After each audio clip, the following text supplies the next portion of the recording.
Well, hello there. Welcome to another Nights with Eveningstar. And we got the whole gang back. We've done a couple of little side stories, little sort of one shots of, one-on-ones and two-on-ones and things like that. But now the whole gang's back together.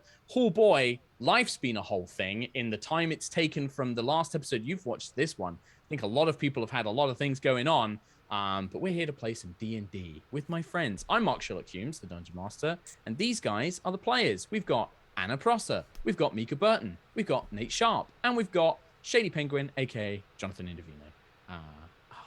Hey, friends. That was lovely. Hey. That was lovely, Mark. That was great.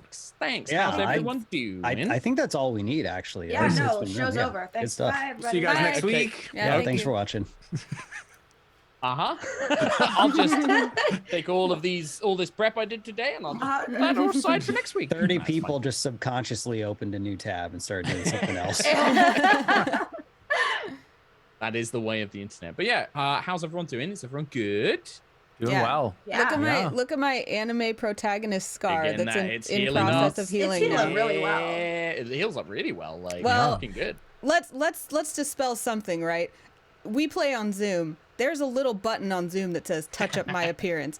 Do not believe that anyone's skin texture on the internet actually looks That's like that. true. Yeah, So- that's good advice for life. I want to try Yeah. that button. Where do I Wait, find where it? is that? You guys don't use that? How dare you? No, I that's know, we why both look- use that. How that's dare why you? I look like shining, slimy garbage. No, Anyway. it's because Like you shining guys are slightly young. better. You guys are young men. You don't need it. When you're, you get to When my you're a age, you woman start in needing the it. society, And yeah, that's the other side. Young, When young. I'm 31. I'll have you know.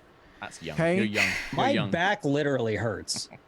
Anyway, the point is that it actually touches up my scar a little bit, which is really funny because I'm like, no, look at my cool scar, and it's like, Look at my cool scar. quiet. You're gonna start like getting a little bit of lip liner just to make it stand Yeah, out a just- little yeah. bit more. Yeah. Like you do like prosthetic scars. Like yeah. But you can see it. It's like, right there. It's looking Sweet. badass. Looking Thanks. badass. We love it. I beat cancer. You did, and that's It's a The W. knife badge of fight honor. with cancer. yeah. Yeah. You won. Thanks. Cancer's not coming back. It was a knife fight. I didn't even think about that. Yeah. It's a knife fight, yeah. Knives. Yeah. Yeah. Nice. Cancer brought cells to a knife fight. And Yeah. fucked everyone else.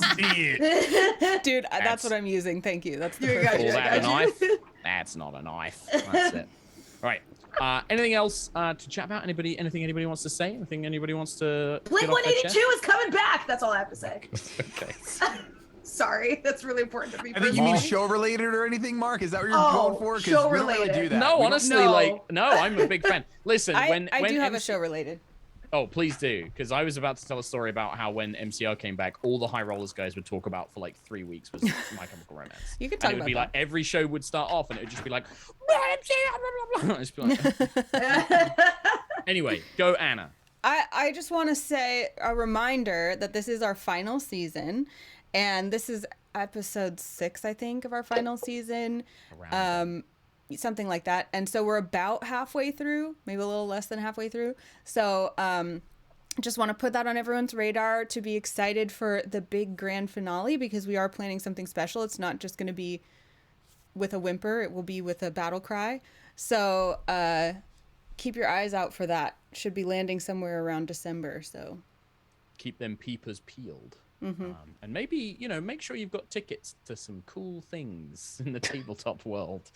Just start anyway. buying Like the Blink tickets to 182 everything. concert? yeah, just buy tickets Just to to everything. make sure. I mean, Yeah. to be honest, support the industry. Yeah, go to Yeah. everything. But yes, True. anyway. That's fair. Yeah, but live keep events them are peepers like peeled. dying real bad. Yeah, they sure are. Holy Yeah. crap. R.I.P. my old job. And on that lovely positive note, we're gonna play some Dungeons and Dragons. Let's go to a fantasy world. Yeah, let's go to the fantasy world where Where the things like- economy's fine. Wait, quick and there's question. no global pandemics. Is there a fantasy Blink 182? Do they go, where art thou? All right, I'm done. I'm fucking Mika, done. to me, that sounds My like deep your next. apologies. That sounds like your next character in some That got game me. that you play. Oh, that's really You good. can play That's one member of a bard troupe called, there is a blink spell, so you could probably call it like blink 18th level. I don't know, something. Actually, I'm just gonna be a druid, and I turn into a blink dog, and There you go. there we go. Oh my god, it's coming together. I'm gonna have to really get Can Tom someone clip DeLonge's that? That's accent like down. that was like top 3 Mika moments in 100%. Oh, Thank where you. art thou? All right, I'm focused. All right, that's fine. You can be focused. Last time, little recap. Last time, the last time the audience watched this show, not necessarily the last time we were all playing together. The last time the audience watched the show, Agnis Crownsilver received a vision. The primordial spirit of fire, the 9 flames that taught the first Wildfire Circle druids, reached out to Agnis to show her a diseased village in the Kingswood, encouraging Agnis to travel there to complete her trials to become a druid of the 6 Flames. Flashback episode. Knowing the Kingswood was once Tarkhal's home, she asked her brother for help, and the two spend time in Azara's tower researching and looking for clues on the village's location and name. After many hours poring through the books in different categories, they came up with the name of Friar's Thicket, as well as a location and map to help them find it. Skipping the arduous journey through the woods, the pair flew over on their Tressim mounts and arrived to find a rotting and infected village with strange mound of colorful flowers at its center. As Agnis began to burn away the infected corruption and fungus, the mound arose as a giant primal earth spirit. Corrupted by this foul magic, it attacked in rage, and the pair sought to end its suffering. But as the village of Friar's Thicket burns around them, Agnis has not yet completed her trial. So we're actually going to wrap up this flashback first, and then we'll jump in to catch up with everybody else. And I believe that we ended it was sort of in battle, but it was Agnes's turn, and this thing is pretty much on the verge of collapse. It looks to be that one solid burst of flame will finish this thing, Agnis, and so I hand it over to you, Anna, to tell us how that looks and what you do. I feel like I had like a really, really good idea for this to make it really cool, but remembering that from week to week is impossible. But I'm going to just go ahead and call down a flame strike, just to look really cool. Just the column of fire erupts in the middle of this like burning thicket, which is, the flames are kind of almost no, in fact the flames had stopped because I believe Tarkhal had ended them. That's right. He had used epilogue to kind of quell the flames around this creature, but the flame strike strikes the earth spirit and the sort of main central area of this village, once again igniting the dry grass and the broken pieces of wood and things around it. But the creature just lets out one last desperate kind of as the energy kind of exudes from it, the corruption and rot burnt away as it falls to the ground. Taking you both out of initiative, the center of Friar's Thicket is still on fire, but the other flames kind of that had been spreading around the village have now been ended, and you stand there waiting for a moment.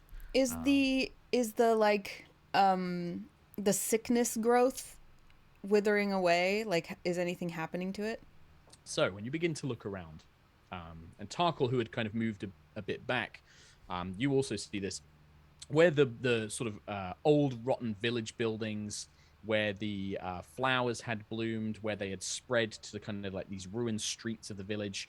You can see that most of it has burnt away. Most of this fungus and this rot has burnt away, but it spread farther than that. Like, this is on the trees on the outskirts of the village. It goes through the woodland to a certain degree. Like, you had begun the process, but with Tarkhal kind of quelling the flames, that process has been halted, and there is still some of this lingering corruption still around, all throughout the village, even around the temple, maybe not inside it exactly, but around the temple. And then the woodlands around this area have all been corrupted by the same rot and disease. And even as the earth spirit, you watch as the vines and the earth and the rocks kind of tumble and break apart, you get the sense, Agnis, that the spirit is grateful for being released from pain and rage and anguish, but what infected it in the first place is still present in the earth and the trees and the ground around it.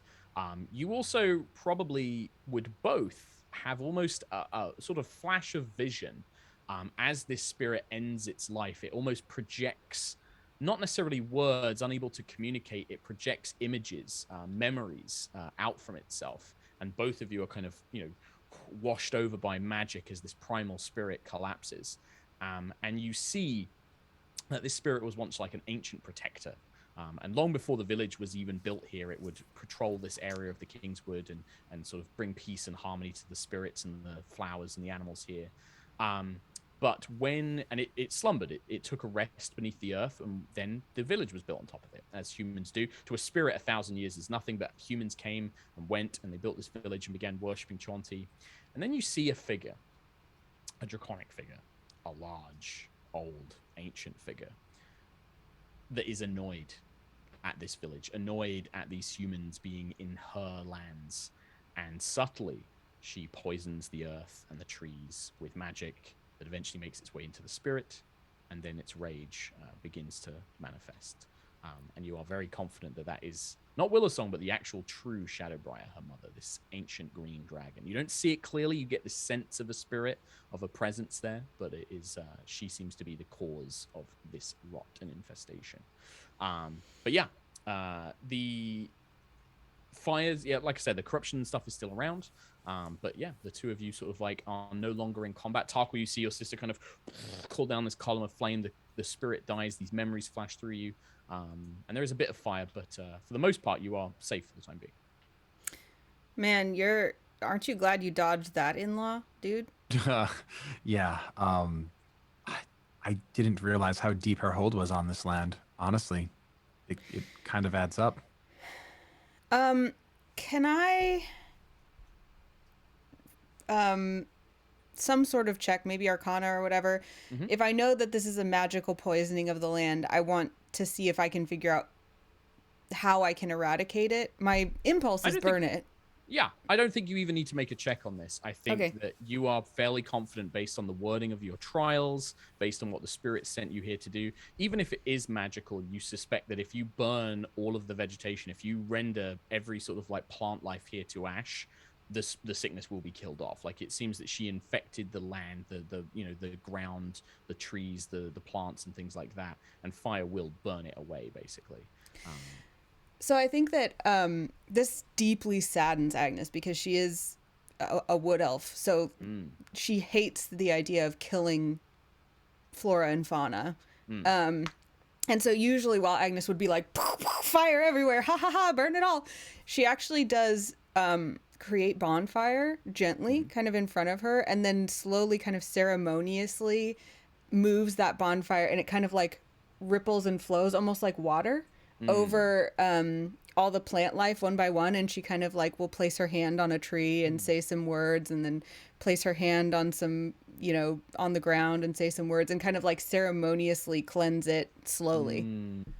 I almost imagine a bit like Yuna's dance in FF10, where she's kind of guiding the spirits, but it's Agnis with fire, kind of like guiding embers and spirits and sparks and things around. But yeah, you take this time, and as you do, the forest begins to burn, and more of that rot burns away. This does cause, again, the area around you to begin filling with flames and smoke, but you are sort of like guiding it and making sure it covers the area and burns it. When you do, the fox spirit that you had encountered before, the one with the 9 tails, appears again, and in your mind you hear it say, "To become the 6 flames, you have burned away the rot of this place. You have purged the land of the old, the weak, and the sick. But now something new can grow and flourish here. I feel your regret. I feel your pain in this act, Agnis 5 Flames. But rest in peace, that new life will grow here. What you do allows for something new to grow from the old. One task is complete, but another yet remains. Do you understand the other task given to you, Agnis 5 Flames?" And the spirit just sort of looks in your direction.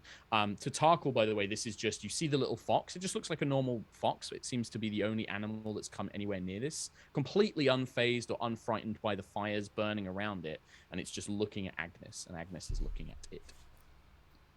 Trippy. Agnis asks, does the next task have to do with burning away that which is in me? The spirit will sort of cock its head to the side, and you almost feel a playfulness to it as it sort of looks in your direction. I think that the spirit would say, you are very close, but I cannot. This is your task, not mine. You must solve this riddle to understand the nature of the flame, to earn the title. But it's Can I sort of do like, go on. Can I do an insight check? You absolutely can. Yeah, absolutely. Yeah, this is why we play D&D. This is why it's a game. You know, there are rules for this kind of stuff.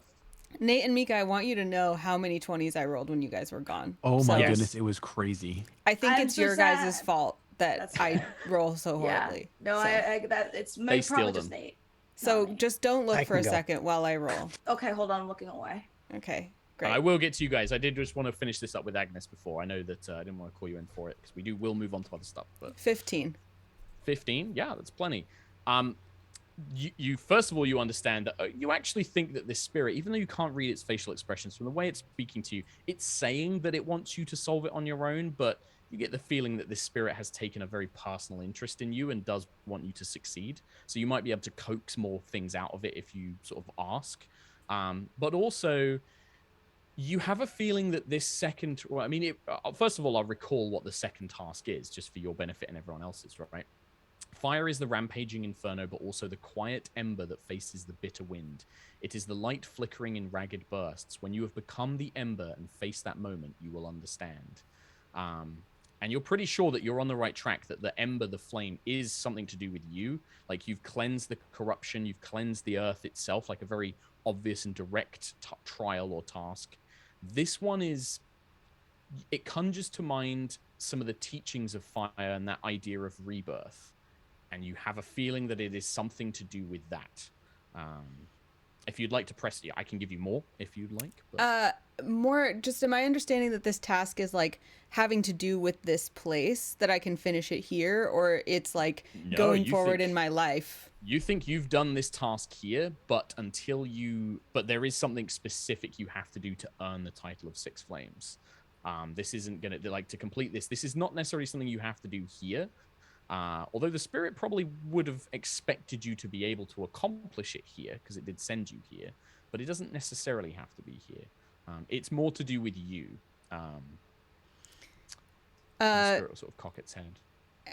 Agnes is like, generally I assume that creatures such as us speak in metaphor, but am I to actually become the ember? Are we speaking literally? As you ask, Tarkhal, you are beginning to, like, as you're watching this conversation going on, right, the fires that Agnes have started have now built, and the fire is growing pretty strong, and you're beginning to feel like that warmth prickling against your skin, like the smoke, you're kind of like you're coughing occasionally. You can see Agnes is like getting the same thing, right? Like, if you continue staying here, these flames will begin to, be a serious threat. The spirit will look at you and say, what do you think fire represents in a person? Passion, power.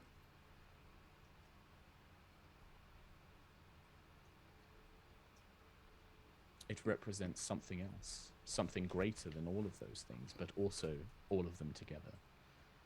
Fire is life. Without fire, without warmth, there is none. It's just I don't think we can stay here. In fact, can you both take 10 points of fire damage and make I don't wanna. I wanna just leave. I'm asking my sister. Yeah. I'm like Yeah. in bad shape. I So, think yeah, Agnes and starts a getting con save as well. frustrated. 10 points of fire damage and a con save as well. Oh, cool. Not too Oh, bad. that I just rolled Constitution, but I guess that's the same as a save. 11. 7. 11, you both gain a level of exhaustion. Cool. As the smoke is beginning to fill your lungs, like, Agnes gets frustrated. She's like, "I'll do whatever you ask of me. What is? Just speak plainly."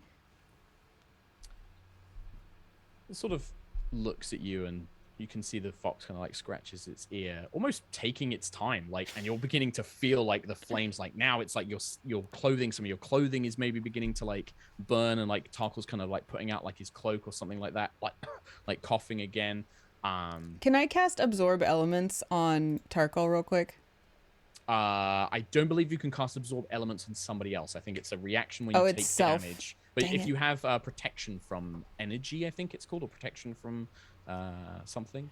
My other character has that. I do not. Boo. I can enhance ability for him though, so You could do. To Constitution. yeah. I'll give him Bear's Endurance. So you Okay. have advantage on Constitution checks, and you get 2d6 temporary hit points. Okay, cool. This is your trial, Agnis Five Flames, not mine. I am the spirit of fire. I am capricious and fickle. I am not a mother or teacher. I am a force of nature. If you cannot solve this now, then the title of Six Flames is beyond you. I cannot tell you what it is. You must understand. Can you take another 10 points of fire damage and another con save, please?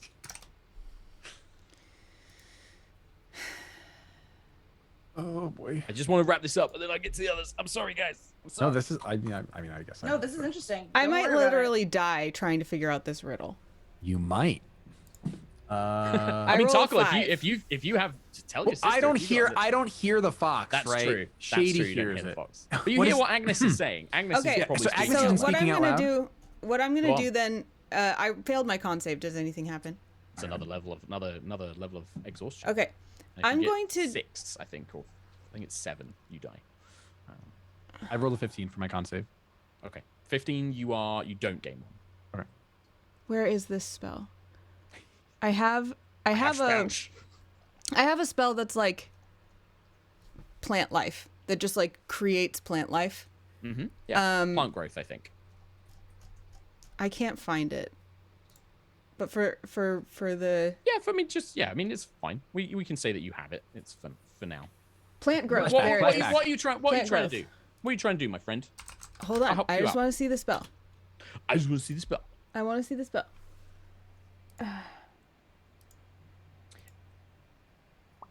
Whilst Anna is looking it up, is like Tarkhal trying to like drag Agnes away at this point, or are you like? I think now that like we've taken 20 Okay. points of fire damage. Good. I'll let her go. But I'm getting closer, and I think I'm like pulling on her at this point. Like come on, let's go. Frustration. I just like slam my hands into the ground and cast plant growth.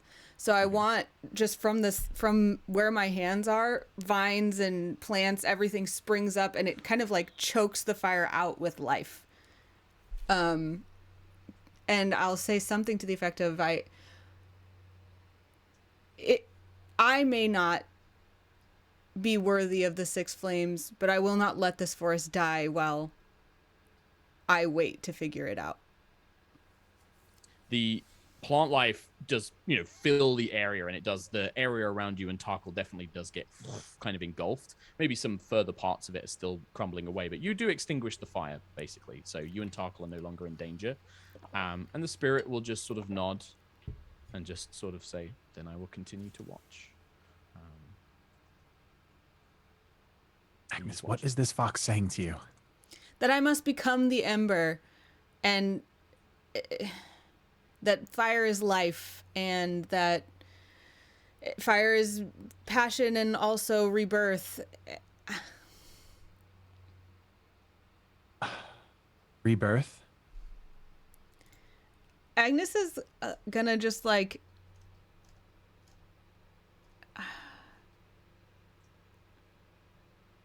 I thought I had something that would just like turn me into fire, but I can't find it. Okay. So I think Agnes is just gonna like, she's so mad she's starting to cry. She's like, the tears are welling up and she's trying not to let it show, but she's like, maybe I'm not worthy. Maybe I've never been worthy. I've never wanted to be a leader. I just did it because that's what I was supposed to do and people needed me. And if I'm not worthy to be Six Flames, then maybe I shouldn't be Six Flames. Maybe I should step down. Maybe Tarkhal should lead us all. I mean, that's what Tarkhal, you have this moment. Is there anything you want to say or respond to? I would never be able to be in this position without you, Agnes. Are you kidding me? You're more than worthy of leading Eveningstar of these flames. You've worked. You're a 5 flame. Why are we doing this? Why are you doing this? You hear in your mind, Agnes, the spirit again. You misunderstand me, Agnes. 5 flames. This is not a test of worthiness. This is a test of wisdom and understanding. You are worthy. You would not have been granted these trials if not. You would not have attained the power that you have. But to become one with the fire, one must understand it. There is a test that you have not faced yet in your life that all of us must. Your brother understands it, as do many of your companions. But your life has not given you this opportunity to learn from just yet. If it is Okay, not Tarkhal, now, you understand it, so can you explain it to me? I mean, I don't understand what you brought me here so we could find something from your vision, right? You were given a vision of growth.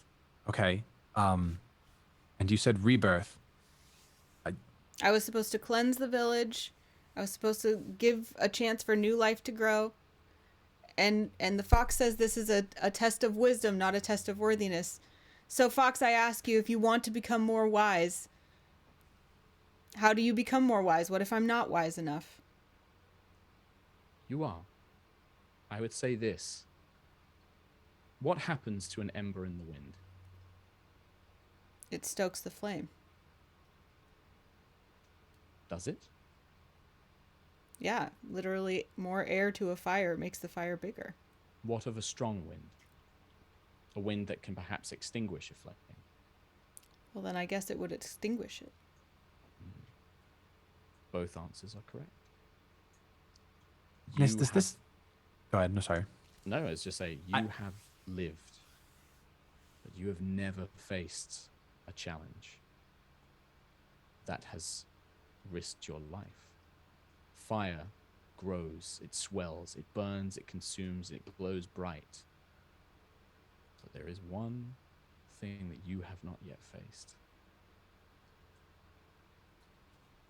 How can I face that which I do not know and have not faced? How can I bring Well, myself to face an unknown challenge? You know it, but you have never overcome it yourself. Agnis, you just said extinguish. It sounds like... Does this fox want you to die? I guess Agnes just like ignites a. Wait, I don't know. But a how can you trust scorching this ray? thing? Yeah, Tarkhal Yeah, doesn't she does want what? you to do that at all. He's just... he doesn't trust the fox. Like her flame is in her hand. She's like, sure. Do you want me No, to throw this at myself, Fox? The fox doesn't say anything, just watches. I literally have 8 hit points, so I could literally just fire myself to death. Agnes is like, sure. Did you want me to die and come back? Is that the thing I have not faced? I sure haven't done that before.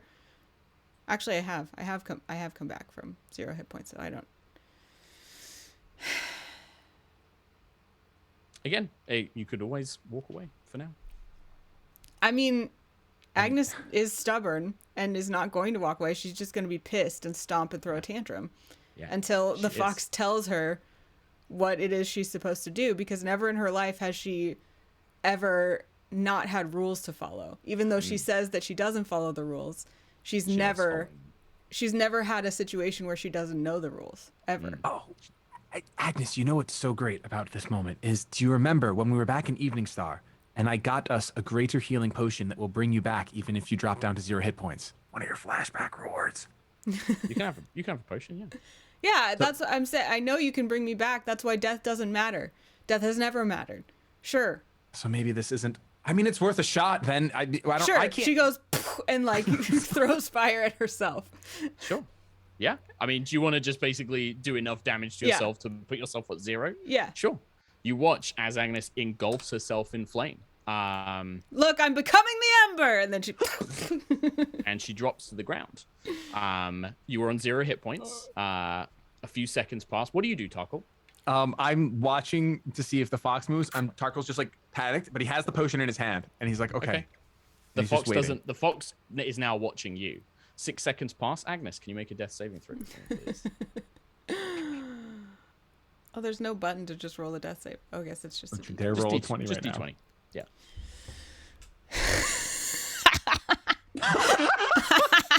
I rolled a It's 2. either I was gonna say it's either a 1 or a 20 or something close to. That is a failure. You get one failed death is. save. Okay, I think at that 6 point, seconds pass. yeah, What I'm do you gonna do? put. I feel like I don't know if she's supposed to fully die or not. I can't do it. I have to put some potion in her mouth. I have to put some potion in her mouth.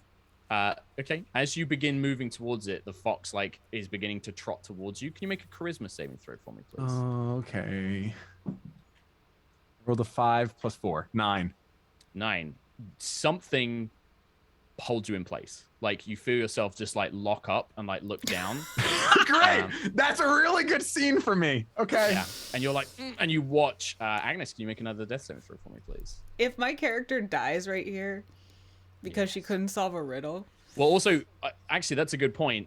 You set yourself on fire, right? Yeah.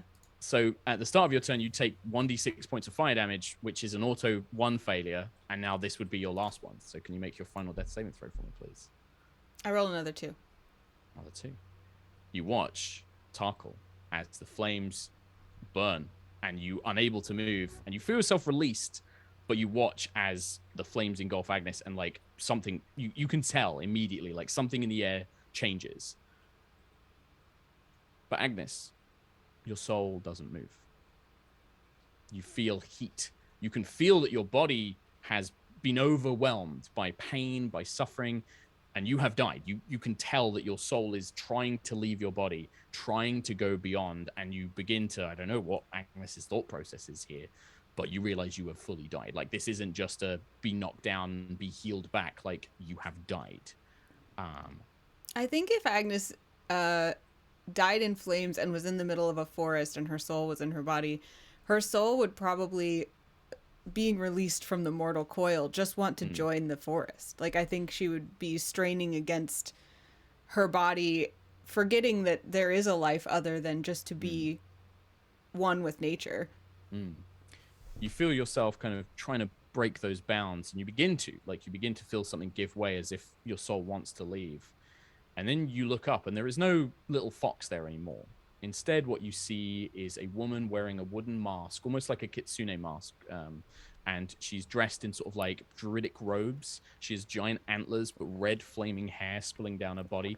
Impossibly tall. Like, she's nearly like 11 feet tall, and her limbs are extremely long. And she has these 9, flaming tails behind her. And she almost reaches out, and your soul almost is like a flame. Like, you feel like you have become a flame yourself, and you want to give warmth to the world around you. But she kind of snatches you up into her hand and holds you for a moment. And then she just, and then plunges her hand back on your body. Tarkhal, as you're released and you kind of rush to your sister, and you're holding her body, like trying to see if there's a way that you can save her, you feel a rushing heat burst through her body as Agnes's body bursts into flames, kind of knocking you back, and Agnes is restored to life with a true resurrection spell. And as you do, the sort of damaged armor and clothing that you had been worn that had been burnt by the fire is now replaced by this living cloak of fire. The mantle of the embered ashes, the item that you achieved. And as you Agnes sits up and she goes, "That was it? Really? Really? You want me to set myself on... That was the test, to set myself on fire?" You both hear for the first time the little fox speaks to both of your minds. Just be like, remember that feeling. Remember what it was when your soul wanted to rejoin with the earth. Now you have learnt both lessons. And then it begins to trot away. Agnes kind of is taken aback by that, like, remembers that feeling of her life and all of the little concerns she has, the worries and the like politicking and all of that, and how little it mattered in the grand scheme of her spirit wanting to just join with the earth. And that does give her pause, kind of, she's yelling and being fiery and annoying. It sort of like quiets her down, and like the last thing you both hear is just like, "The maiden of fire will always be with you, Agnes, 6 flames." She said I was 6 flames. Did you hear that? Did I hear that one? Did I hear her say that one? You did, yeah, you did. Okay. You did. You did it. Agnes is still only on about 1 hit point, so you're kind of like quickly like, but you are alive, and you now have your new mantle. And then it can make me fly. So I feel like to end that scene, I'll be like, "Whoa!" like burst into the air and sail up across the thicket, like Tarkhal looking at you from underneath, very anime, as you soar across. And you do see that rotten disease has now burnt away, and maybe this kind of like, you know, the grove and the thicket has become like almost like a, you know, the site of a wildfire, right? Like it's all burnt, but you can see that in, you know, hundreds or decades, this place will flourish again and be full of new, you know, vibrant life. Cool. And that is the end of that flashback. I'm sorry to drag it out. I didn't want to just like be like, I'm just going to tell you what to do. No, I think it's more satisfying. Very Agnes. Yeah, very characterful. I was genuinely worried that she was. I was like, "How does that work? It's a flashback, but she's dead." Yeah, I was confused. I love to just hard railroad people's deaths and be like, "No, you have to make new characters now. That's it." Like, sorry, sorry, Yeah. we're actually retconning this entire season right now. No, I was not going to do that. But I think like to get that point that Agnes had of like all of these like little worries and things, and like to, you know, that grand understanding of like, from death comes life, and that, you know, the closer you are to death, perhaps the stronger you can understand what that is. So. Oh, dude, that's beautiful. Well, that's and that's also the torturous. Yeah. I mean, it's not, you know, I don't necessarily believe that, but it's just Okay, well, I like it. I'm gonna believe it. That's fine. Good, that's fine. Definitely a big character growth moment for Agnes. Yeah, and that's kind of what these flashback scenes are ideally going to be for, right? To get that last bit of like, I want this character to growth, and we don't have all this time to do it. So, anyway, with that done, Mica and Nate, thank you guys so much for being patient. I just wanted to wrap that up. Of course, there. I was just watching. I was just enjoying. I was watching D&D, something that I enjoyed. It was just content for me. I was just watching content. Yeah, put a podcast on, put a true crime. I could have been leveling up in Skyrim right now, you know, just like some good content going on in the background. Nice, good. Well, we can jump back to present day. Eveningstar. This would be following perhaps a week or, you know, a few days after things like the Elissa proposal. Mika's just turned a camera. No, okay, there we go. Just knocked it down with Popper. I have a long rest now, right? Yes, you can long rest. You can both long rest. You're both fully healed up. You both have everything you possibly need. Sweet. Cool. So yeah, absolutely. This is back to the present day. So a few days or maybe a week after Elissa's proposal, but also the shenanigans with Donk Wobble and the mystery of the stolen bellows and all that kind of good stuff that we did last time. Did those get found? Maybe they will be in another flashback. I don't know. We'll see. I'll see what Nate wants to do. But yeah, maybe. The last thing that had happened was you had received a messenger in the keep basically saying that Queen Raedra Overskeer was convening a war council in the capital city of Suzail, that Eveningstar should come and be present as part of that planning and that discussion. And that was like the last kind of thing that you heard. To add on to that, part of the message also, maybe it wasn't read out at the time, but it was kind of included, was that Eveningstar should basically bring all of the military forces it wants to commit to taking down Davian Cormoril and, you know, fighting in this civil war, basically. What that is up to Eveningstar. But obviously, the more power and more military might you can bring, the sort of stronger you will be. And you have a couple of units already, but there might be some other options. And yeah, we can basically take this as kind of like a council room meeting in Eveningstar. You guys have had this, like, please come to Suzail and be part of my war council to take down Davian Cormoril and fight for Cormyr's future. And that's kind of where we'll pick things up, with you guys kind of discussing what you want to do about that. And I can answer any questions you have about how you get there or what you want to do and all of kind of that good stuff. I feel like we're sitting at a table with like all of our military assets in front of us. Mm-hmm. And so I would assume if I, the player, remember correctly, we have the Tressum unit. Mm-hmm. We have there's another like cavalry. Would you? I can basically lay it down. So you have so this is something that Elissa would be able to tell you. Elissa's probably there. Like, you probably have any key NPCs you want will be there. Elissa will tell you that you have a medium-sized unit of infantry, a medium-sized unit of archers. You have the small but elite unit of Tressum Knights, and a small unit of elite scouts and rangers, which is all of the woods folk from Tarkhal's Kingswood, from his village and stuff. Those are your military units that you have to your disposal currently right now. Mm-hmm. And you can decide how you kind of want to treat that. I will say that probably as you're having that discussion, both Dusk and Elissa will make the point. Dusk will probably say like, "Oh well, my lords and ladies, I should probably, if we were to attend this council, I don't want to make any assumptions. I act on the knowledge that we may. You and the Tressym Knights would probably be able to get there within a few days if you travel by flight, but the regular troops and Blade Captain would probably take longer, about a week and a half to reach Suzail by road. That would, however, enable the Knight Commander to potentially recruit more units on the way, mercenaries or people from local villages. And Alyssa will step in and be like, yes, what the Seneschal says is correct. We would be able to recruit more units along the way, but it depends on what we want. There are a number of questions as to how we could, split up our forces. I would personally want to leave our infantry and archers here in Eveningstar, even if we're taking the fight to Suzail and taking the fight to Cornwall. There's no, there may be bandits, there could be, they may spring an attack on Eveningstar whilst we're on the road. So I would want to at least leave our infantry and archers here. They're fairly well experienced, they're well sized. The Tressym are unique to us, as are the Rangers. Not many others will have such units. And I would personally try and replenish our infantry and archers along the way. Maybe get up a small unit of cavalry, heavy cavalry, if we could. That would allow us to take on any sort of problem that we could encounter and contribute to the battle in the best possible way. Dusk will probably lean in and be like, that is one option, yes. Whilst I may not be a military man, I would imagine that having a lot of archers and maybe some magic users would allow Eveningstar to fill more of a supportive role, be less engaged in the front lines. But it is obviously a choice to my lord and lady. And Alyssa will say, as Dust says, it's really your choice. This is your funds. This is your army. It should be you who make that decision. But we can recruit them on the way. We have a decent budget to hire such forces, but it's going to depend on what you want. Elite troops, more expensive, we'll get less of them. We want bigger units, again, same thing. Warden, what is your thought? War is your area, after all.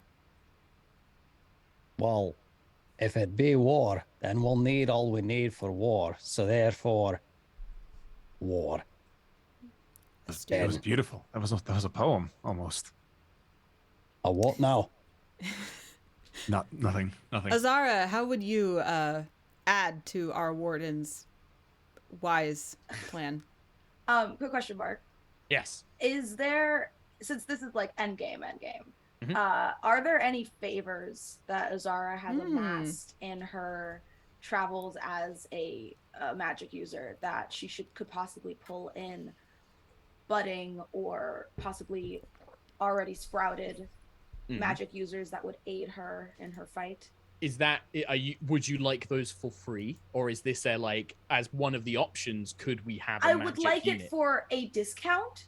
A discount. A discount. Okay. Like I think that you could definitely we could go hire magic users for full price, but if Azara has some inside, like even if we could replenish like a bunch of clerics now that she's a cleric, like if she could tap into her temple. Okay.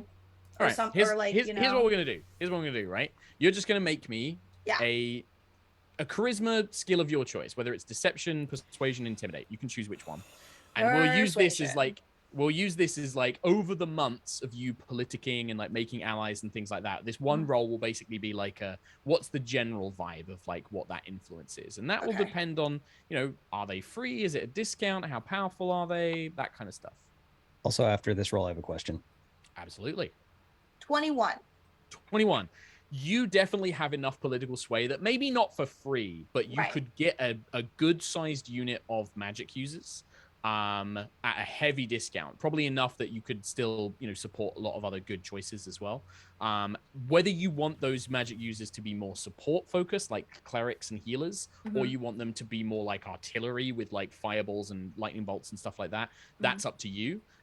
You just need to tell me today ideally, and then I will factor that into a unit. But you can definitely get you kind of take Alyssa aside and you're go and speak to this person, and I'm gonna do a sending spell to this person. They'll be able to send you some recruits and things like that at maybe just buying supplies or maybe providing them with some equipment and things like that. You can pull some strings basically. This is that political influence, right? So I essentially relay that to Agnis, and I tell her these colleagues of mine have promised a great magical force, whether we need healers or whether we need some raw damage. Just you let me know what you decide on the hiring front, and we can fill the holes with what I can provide.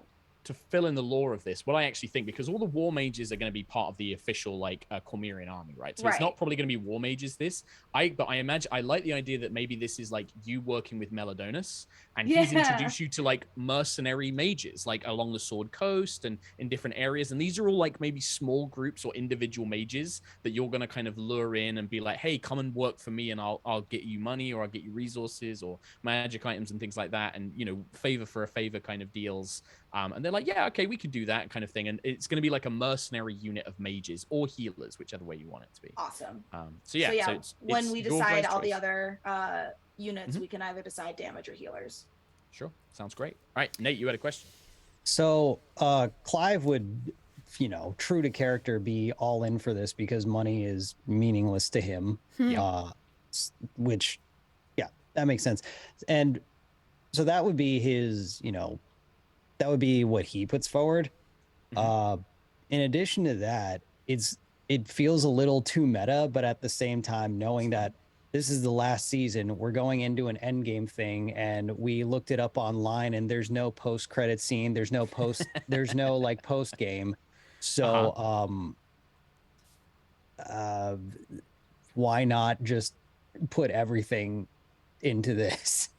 So like, as in like, don't leave any troops in Eveningstar. You just take everybody with you on the final, march for the big battle, basically.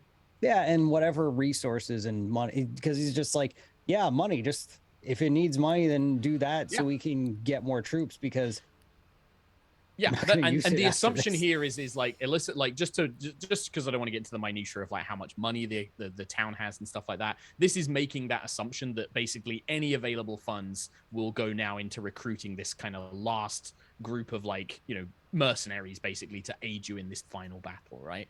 Cool. I'm not going to worry too much. I've got like a set like hidden budget of like I know exactly how many units you can get, but it depends on like how well trained you want them to be or how many of them you want and stuff like that.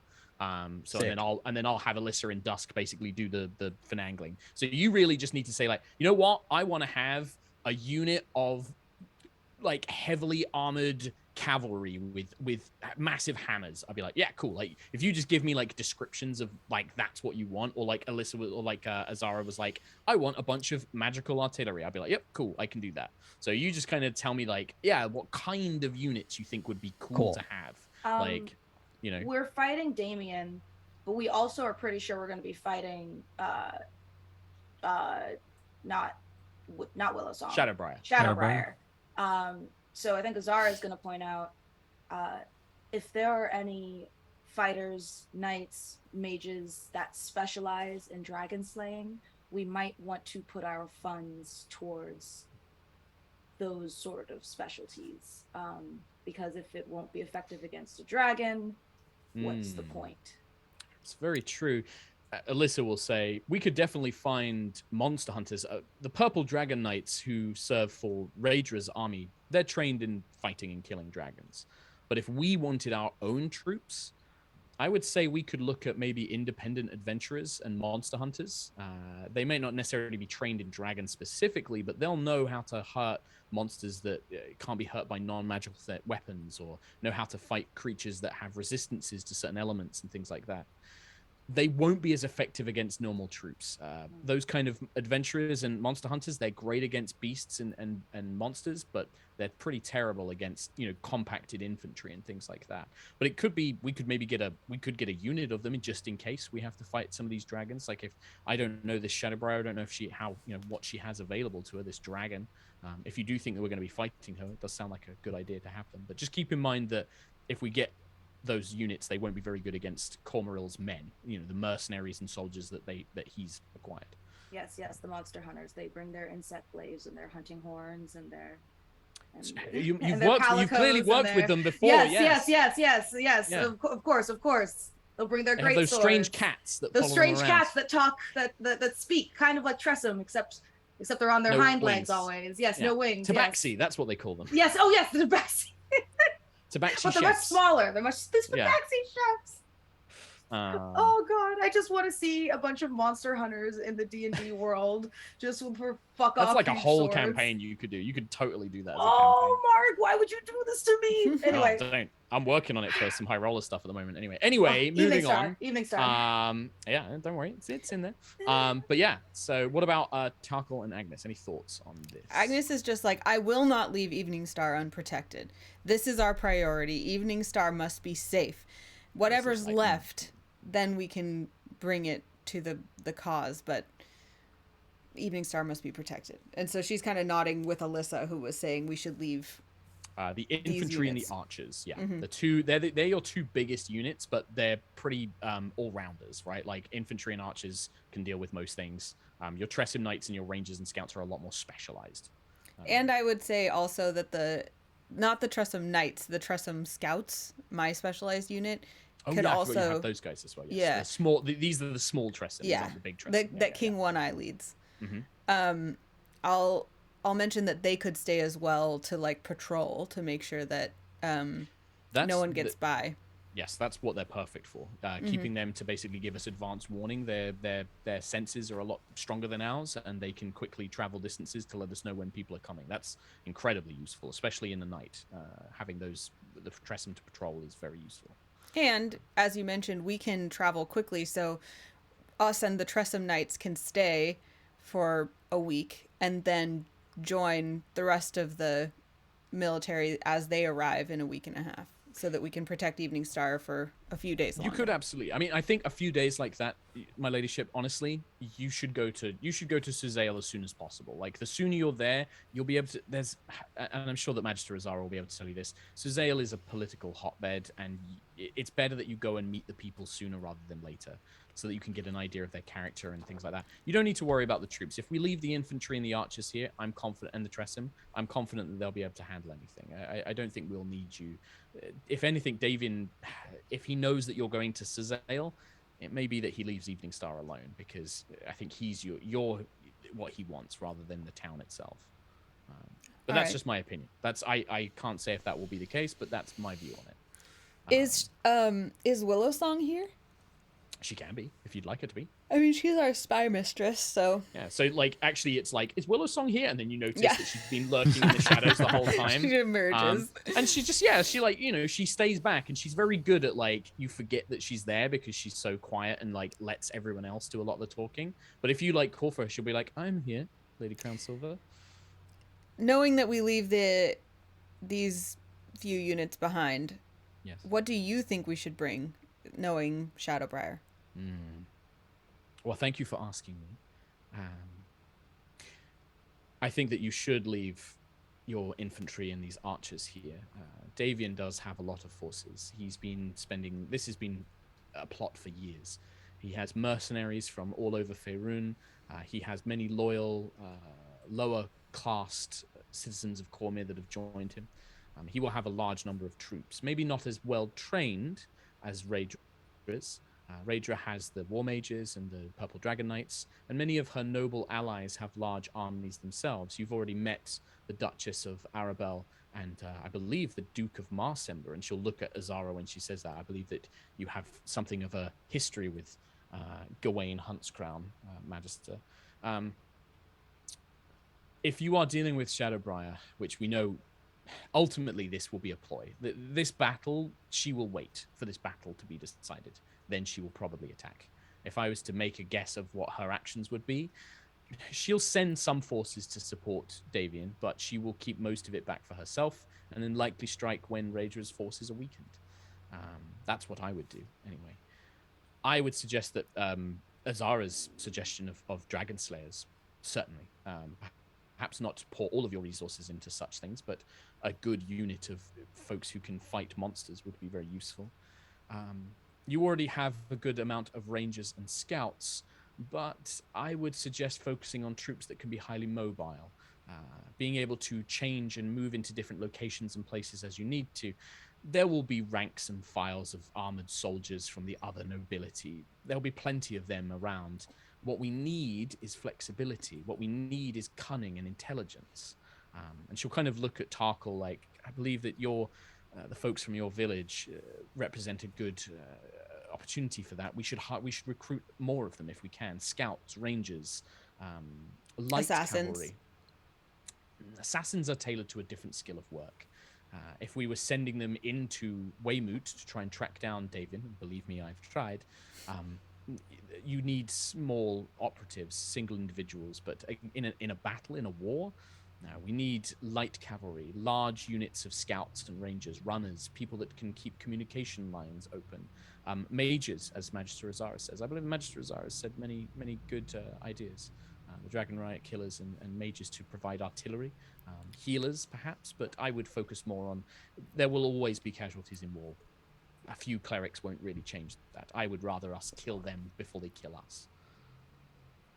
Really quick before this moment passes, I think it's crazy to think about how Willowsong and Azara first interacted, and now Willowsong is over here complimenting Azara's. That's why my planning. eyebrows went up. I I was was like, oh. It's almost like they're quite similar, isn't it? It's almost like the reason they hate each other is because they see each other in themselves. Yeah, and I think that like actually Azara would probably notice this. I mean, ever since Tarkhal came back with the epilogue sword and that pact was broken, she's definitely been a lot nicer, and like almost like she kind of is like making an effort to be like, let's bury the past. I want to like move forward, kind of thing. And I think Azara definitely picks up on that, and like there's no more like snarky comments or anything. She just kind of accepts the unlikely friendship because they are quite similar. And Azara says, well, I thank you for your compliments on my military prowess, and I do agree with you. I think that I will make note now to contact Melodonus, and we shall gather as many heavy hitters in the magical world as we can. If there's nothing else. I would also suggest one other thing. If you are traveling to Suzail, you have many allies here in Eveningstar, myself, Dusk, Ilissa. You have several others, I believe, that you've met and made acquaintances within your journeys. Consider who you want to take with you to Suzail. You'll probably be only able to take 2 of us to the capital on the Tressim. The rest will have to travel on foot. Consider who you want to take with you. We may be of use in the capital city as well. I fully intend on joining you in battle, but I need to keep my true nature a secret as long as possible. Mark, question. Yes. When it what comes I'm here for. When it comes to magical users, you know, yes, there's wizards, sorcerers, glass cannons of that sort. Would Azara possibly know Circle of the Moon druids specifically? I don't think Azara would. I think Agnis might have heard of them. Okay, Well, well then more Agnis's field than Azara's field. Azara would probably know more things like Eldritch Knights and War Wizards and those kind of like roles, you know, or like magical assassins, the more political kind of stuff. I would less the say druidic-y, naturey kind of guys. that Sarah Lee would probably be there in the in the room. And this coming to Azara, after Willowsong said mobile forces, she'll turn to Agnis and say, Agnis, I know your form of druidic magic is more fire based, but I've heard, and she turns to Sarah Lee, of some magic users of your kind that focus on specifically being one with animals, and I feel like they might be useful. Do you think that you might have some contacts? Maybe please use the resources in my tower, Sarah Lee, to reach out, see if we can recruit some in our need, in our time of need. I feel like their specific skill set might be useful for us. How will animals be so useful? If, let's say, we have a high-level druid that can turn into a giant scorpion and take out multiple enemies at once and mow down multiple enemies and still retain that health, I think that they could be great tanks for us on the battlefield. I mean, yeah, I can do that, but yeah, But we also need you on the battlefield as yourself. Yeah. Do I have connections to? You're a druid. Oh, you absolutely do. The only thing is you don't. The Kingswood is under the enemy's control, right? You managed to sneak in with Tarkhal to do your stuff, and I think that Willowsong is probably the one who kind of maybe makes the point of like, I think that's a very good idea, but from my understanding, Shadowbriar already has the druidic circles of the Kingswood firmly under her control, with the exception of the Wildfire Druids, who I believe took Lady Agnes's warning and have fled. However, I know that such circles, they are connected with one another across Faerun. It may be possible, Lady Agnes. I know that Myth Dranor, the Elven lands, may have druidic. You would be able to reach out to them, perhaps. Let's do that. I just want some broken ass moon druids. All right. So at this point, I think Alyssa and Dusk will be like, well, it sounds like then that you would like to recruit this sort of a unit of these druidic shapeshifters. Magister Azara is going to help us procure cheaper magical mercenaries. We probably have room for one more simple unit. And Alyssa will say, if we want to stay with the Spy Mistress's idea of being mobile, I would recommend light cavalry. We can find some horse riders, people with spears, light armor, shields, people that can fill gaps where we need them. They won't be able to take a big hit, but on a charge, they'll do what we need them to. But more importantly, they can be wherever we need them to be. That would be my recommendation. Also, I like horses, so. Warden, Lord Crownsilver, is there anything you need to add or wish to say? I don't want this just to be purely dominated by myself and your advisors.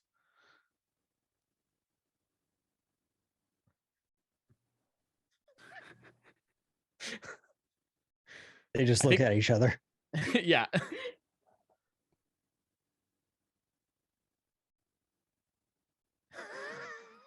What are you two doing?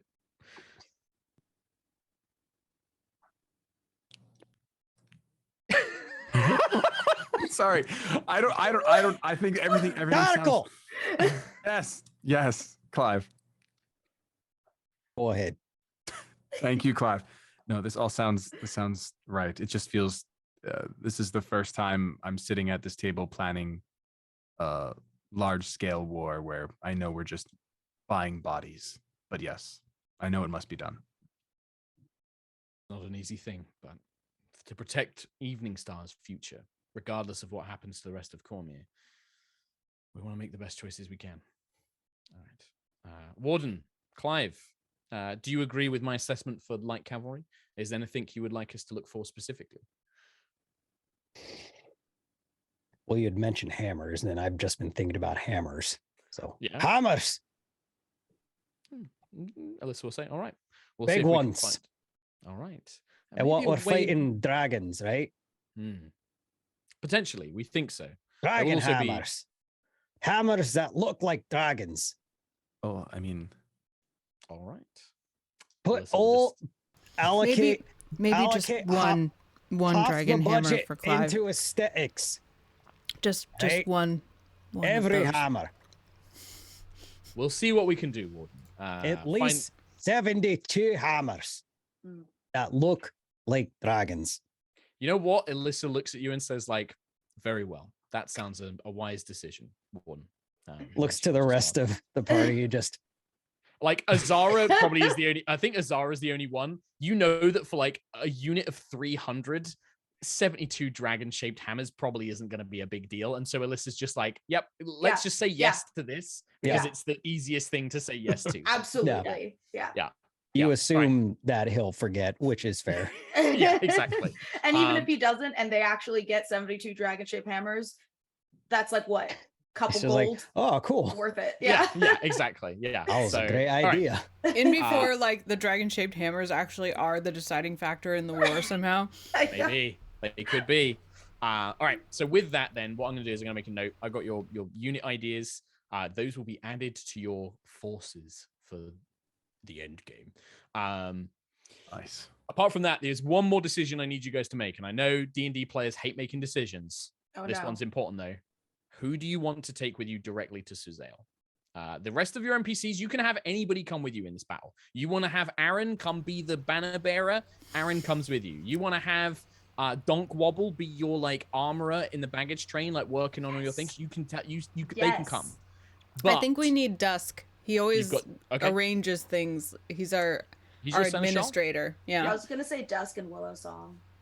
Yeah, this is the two that will come with you directly to Suzail. Like they will be present with you when you're doing all the like meeting with everybody, and like they'll be with you and stuff like that. They're definitely the two most political, right? If Yeah. we're going up front for politics, I Dusk- personally was gonna vote Willow Song anyway, just because like this is like her, It's her mom. this is like basically her mom's controlling another dude who was trying to control me, and it's just get her in here.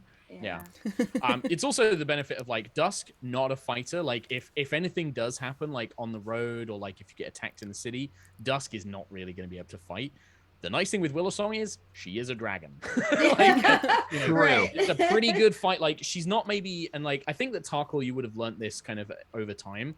While she is a dragon and she is still super strong and super tough, she isn't really a fighter warrior type dragon. She is very much a magic using, manipulating, sneaky dragon. But she's still incredibly strong and tough. She's still a dragon, but she's more like she's probably not going to be like swooping into enemy units and like knocking them around with claws and stuff like that. She's probably going to be like flying around casting spells and doing things like that, right? So And also, if there's some shady stuff, like if somebody's trying to get an upper hand, while we're in Suzail, I feel like Willow Song and Dusk would know before. Yeah, well, shit you know pops that off. Before it even happens. Dusk has Yeah. got some of those shady connections too. Like Willow Song's not Exactly. the only one with like a bit of knowledge of darker avenues and stuff like that. Okay, so yeah, you want they to would take Dusk definitely and Willow know. Song with you? Yeah. And All as a result, I also want to like, not this second because we're still in the war room, but at some point we're leaving Aaron behind, but I want to give him this pep talk of like, this is your moment. You will hold the banner and lead our troops to war. Like give him this feeling of like, he's important as the banner bearer. Yeah, well, so this is the thing, right? This is like a common thing, especially with Cormyrean armies, is there is normally a person who carries the banner. Like there will be lots of banners. Each of your units will have banners and things like that.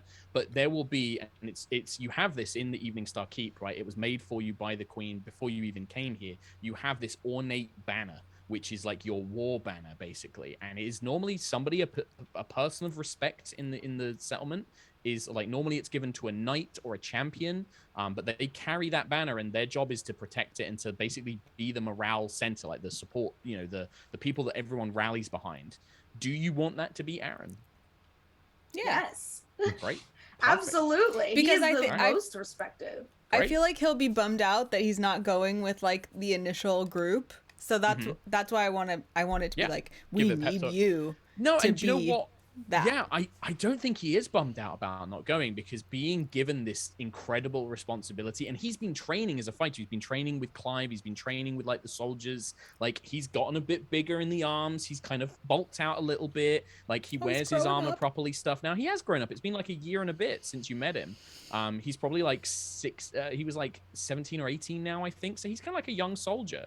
And to know that he's going to be carrying the banner, like, he gets like really choked up and he's just like, I'll do my best, Lady Crownsilver, yeah. And he's just like, oh, yeah, I'll do it.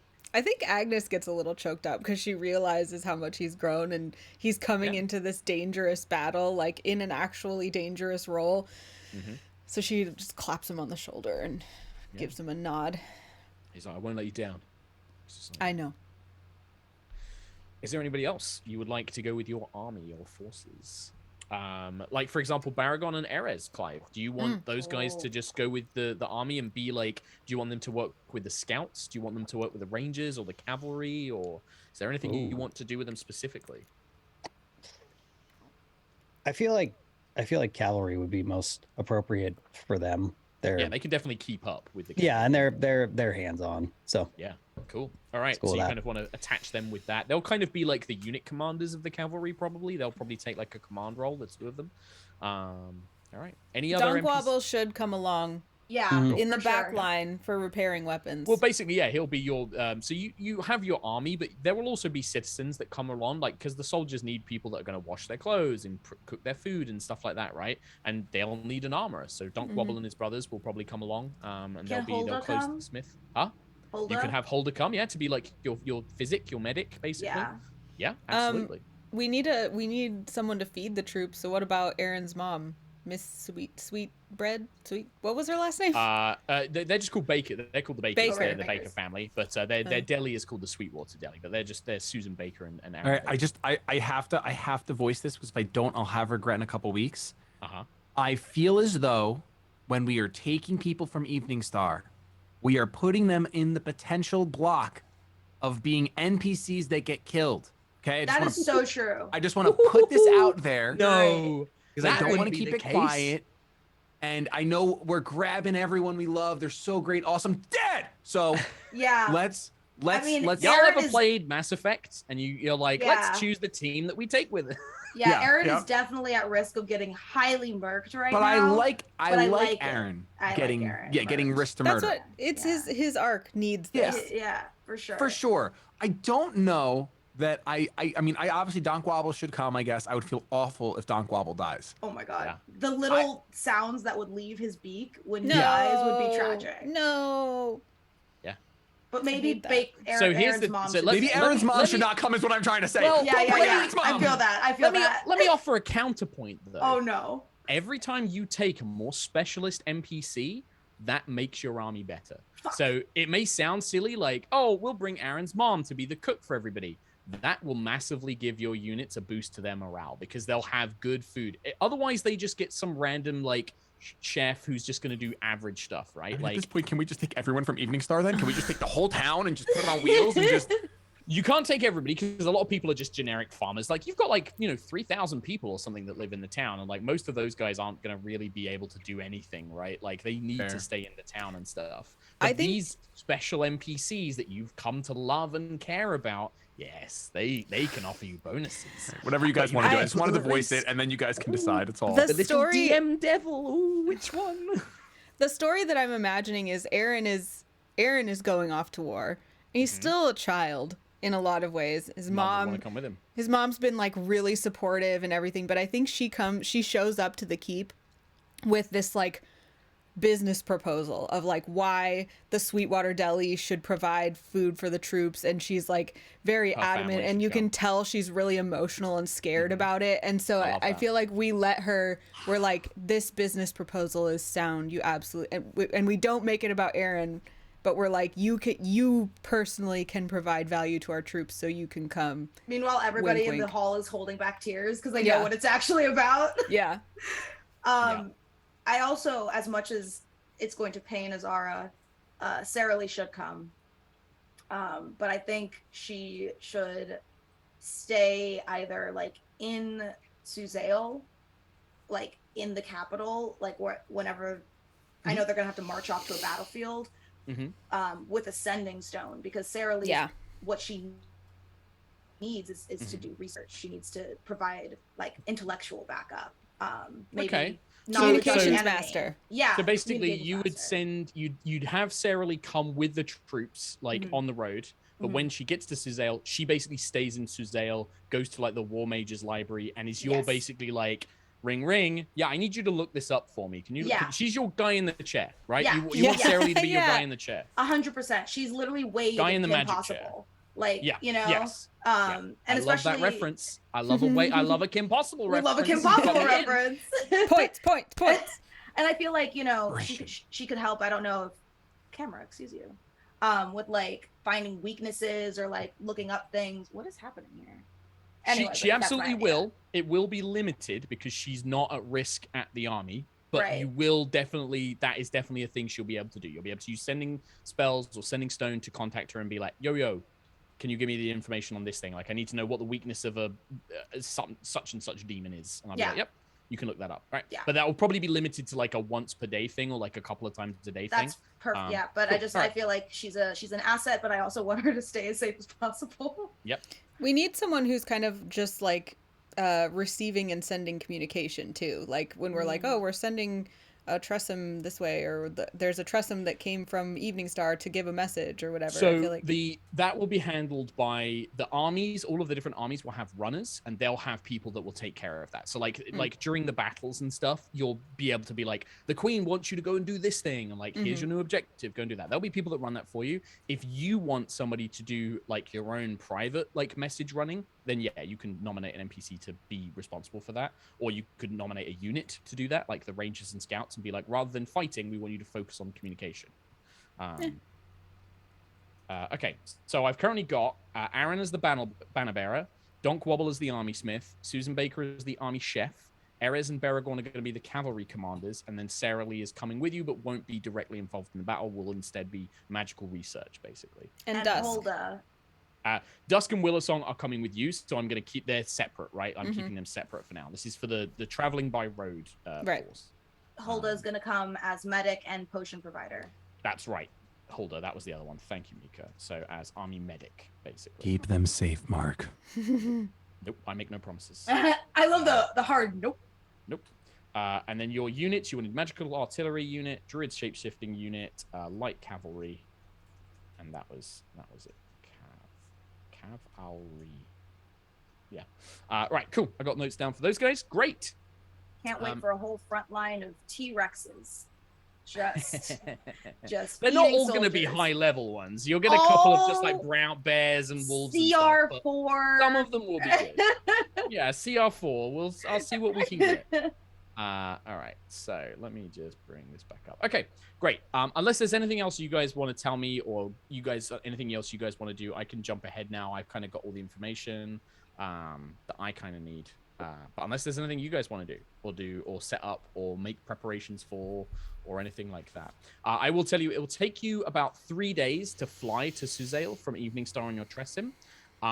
There is another option, which I was going to, if you guys had mentioned it, I would have given you rules for, but I will, like Dusk will probably mention it, or Willisong might do. Azara would probably think of this anyway. You could also ask Melodonus to teleport you to Suzail, which would mean it would only take 1 day to travel there. But Melodonus' teleport would be unreliable because there is a chance you could go off target and end up somewhere else. Fun. We should do it. Yeah. You know, why not? It's the final season. Yep. And that would basically be the same thing. It would be Melodonus, all of you guys, and then your 2 NPCs brought along with you, basically.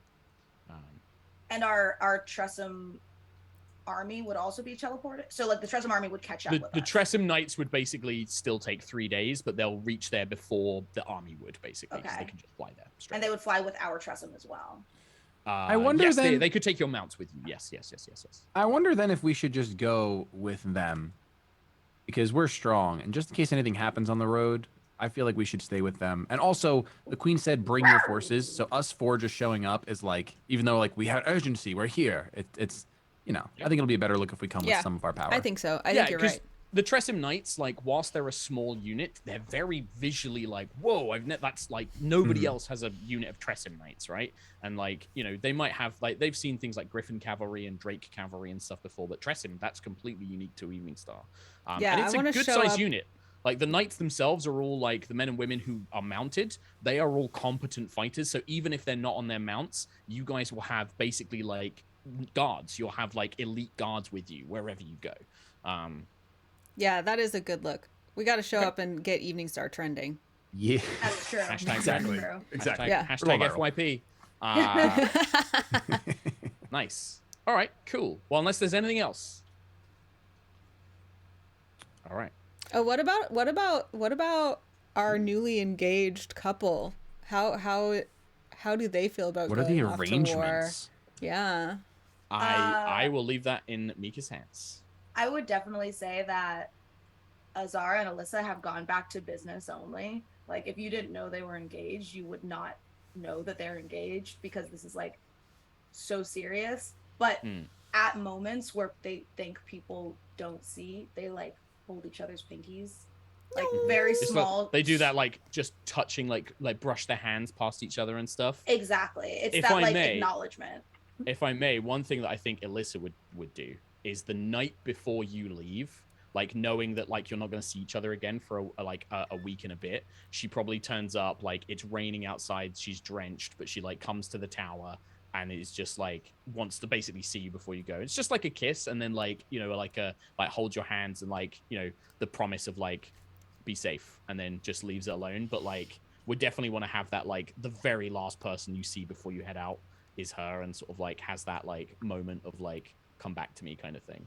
Absolutely. And I think that Azara is gonna actually, like, this whole time she has to like compartmentalize it, because her biggest fear is like losing Alyssa in battle, and that day is approaching, like could possibly be approaching. So it's very much one of those, like, she wants to think about it, but at the same time, if she thinks about it, that she won't be able to think about battle, and she needs to be focused. Have you not told, like, I know we know the inner group, but like, is it a secret from the rest of the army in the kingdom and stuff? I don't think it's a secret from the army, but I don't think the kingdom knows. Okay. I think only like everybody within the walls of our keep probably. So the Twitter circle knows. Yeah, the Twitter circle. It was definitely posted on like on the Twitter circle. Okay, for sure. Cool.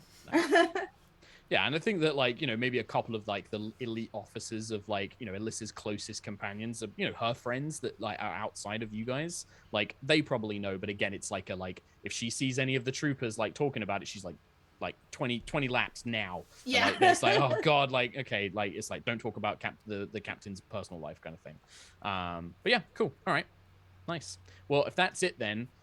You guys head out of Eveningstar. On your Tressim mounts, you have to make a couple of stops on the way just to rest the mounts. But with Willowsong riding alongside... Well, actually, yeah, like, Willowsong can just ride a Tressim on her own, or, like, is she riding with Tarkhal, or is she, like, riding with somebody else? Like, what's the plan here? Or has she got, like, her own mount? Because she doesn't have a Tressim, so she'd have to ride with, like, a knight, basically, otherwise. Yeah, I don't think she would ask to ride with Tarkhal. She wouldn't ask. So because she wouldn't ask, I don't think it would happen. Okay, nice. Yeah. Just a lot of longing looks towards Tarkhal as he's getting on his Tressim as she gets on behind another knight. And all of us have just forgotten about her again. Yeah. She just blends into the background. That's what she does, yeah. That is one thing I will say. She has a sad life now. Oh, stop! It's not that sad. I think that even when Willowsong is like mischievous in the shadows, I think Tarkhal knows her whereabouts because he's also a shadow man. So. Yeah, he knows. Yeah, that's and that's the thing. He knows where she is. Everyone else though, we're like, who? Oh, Yeah. the sad little lovesick dragon who doesn't. This know is how what she has brought work. on herself. How does people? How does people? Yeah. All right. Nice. I just All right. dragon. How do people? Dusk happily is helped. Like, Dusk continues to like. I think as he knows he's going to Suzail, you see him get his cane out again. That he's not been using in Eveningstar, but he gets his cane and like as he's like mounting up, he's like making it like, oh my poor leg, I can't sit properly and stuff like that. And he plays up to it. But yeah, he mounts up, and all of you set out for Suzail. It takes you about 3 days. Luckily, unless there is anything you guys want to do or like have RP at camp and things like that, it's an uneventful journey. You land in like desolated sort of like camps. You rest the Tressim for a bit. You jump back on. You continue flying, rinse and repeat for a few days, right? Suzail, the city. You've been there once before. Most of you have seen it with the exception of Clyve. Clyve, you have probably never seen anything like this place. Like, even the cities of the Feywild tend to be very much part of the natural world around them. They're built into the trees. They kind of look like the Ewok villages or like the Elven villages and things like that, very much built into nature. This is the biggest wall you have ever seen. It's probably like 20-30 feet tall. This massive wall with towers all over it, and it is huge. There must be probably 20, 30, 40,000 people living here. It's all on the edge of the Dragonmere, which is this enormous lake. I think you call them the Great Lakes out in the US, like these lakes that are almost like seas, right? Like they're so massive. The Dragonmere is like that. It's this massive lake that's almost like an inner sea. And Suzail is built onto the shore of it. There are mountains to one side. The castle is in the middle on like a raised, almost like hill in the middle of the city itself. And then all around it are like buildings and townhouses and streets filled with shops and vendors. It is a proper metropolis city. Massive, massive place. And picturesque, beautiful. Think proper kind of Camelot, Disneyland, city, castle kind of vibes, right? Like it's got that real classic Camelot medieval city, fancy city kind of going on. For Agnis, this is second home. This is where the Crownsilver estate is. This is where you grew up. Azara, this is where you probably spent most of your time in the War Mages colony. Like, this is like coming home, right? The War Mage College. This is like coming home. Tarkhal, you've only been here once before, and that was when you were basically told to come and become a lord. And that was the only time I think you probably would have come here. Maybe like the more common streets for a bit of trade when you were growing up in the Kingswood. Like you would come here to trade some things from the woods with your dad or something like that. But it's a pretty big site. It's still kind of like a whoa, kind of takes your breath away. I say these things because I'm not super good at describing cities, but you can all imagine it as you wish to. I think to Agnis, she has that sensation of things feeling smaller. You know what I mean? Like when you're gone from a place for a really long time and then you go back to it, it's like, oh, this hallway is smaller than I remember it. And this street is like you know that feeling of like going and visiting your high school? Well, yeah, because you That's were a what she little has. kid when you were Yeah. there, and so everything's so big, and then when you go back, you're like, oh yeah, this feels kind of smaller and stuff. But it's still, but even then, even with that, the city is still so big, and compared to like Eveningstar, where you've lived for like nearly 2 years now, it's so drastically different, right? Like it's this completely different world almost. And you can see that it is in a high state of alert. There are army camps all outside the main gates. The walls are covered in soldiers, all wearing the purple livery of the Purple Dragon Knights. This is a city that is ready to go to war. And you can see that the lumber mills and the workshops and the artisans are churning out weapons and armor and siege weaponry and things like that. It is all go in the city. So much so that as you begin to approach on your Tressim, like flying over, you are contacted by a mage who it's not an important mage, but it's basically like, this is War Magister so and so of the Suzail City Guard. You need to descend now. Like, we don't know who you are. Get to the ground. It's a sending spell. And they probably basically target whoever they see first, so whoever would be at the front. Or like somebody who would stand out, maybe Agnis, because of the bright flames and the red clothing, you visually more stand out. But you hear this message like, you need to descend to the gate now. We have weapons trained, and you can see like rows of archers and ballistae and Griffin cavalry and things like that, all ready to intercept you should you try and come into the city. I think that maybe as you describe the city, instead of that feeling of like things being small, it actually puts Agnis in this like, I have to be bigger mood, because it's like she remembers what she's kind of off her guard in Eveningstar because it's her place, her home. But here it's like there's so many more rules and there's so many people like rooting against you, that kind of feeling. So I think she like, or at least have authority over you, right? Yeah. You've been in charge in Eveningstar, and now you're entering. This is the Queen's city. This is the Queen's kingdom, and you are still pretty minor nobles. Even though Eveningstar's success has been great, you are not high up in the food chain. So I think when she'll motion the troop to land, and when she lands, I think she's like shoulders squared, like gracefully leaps off the Tressim and like looks like she was meant to be here, and like they are really foolish for not recognizing who she was.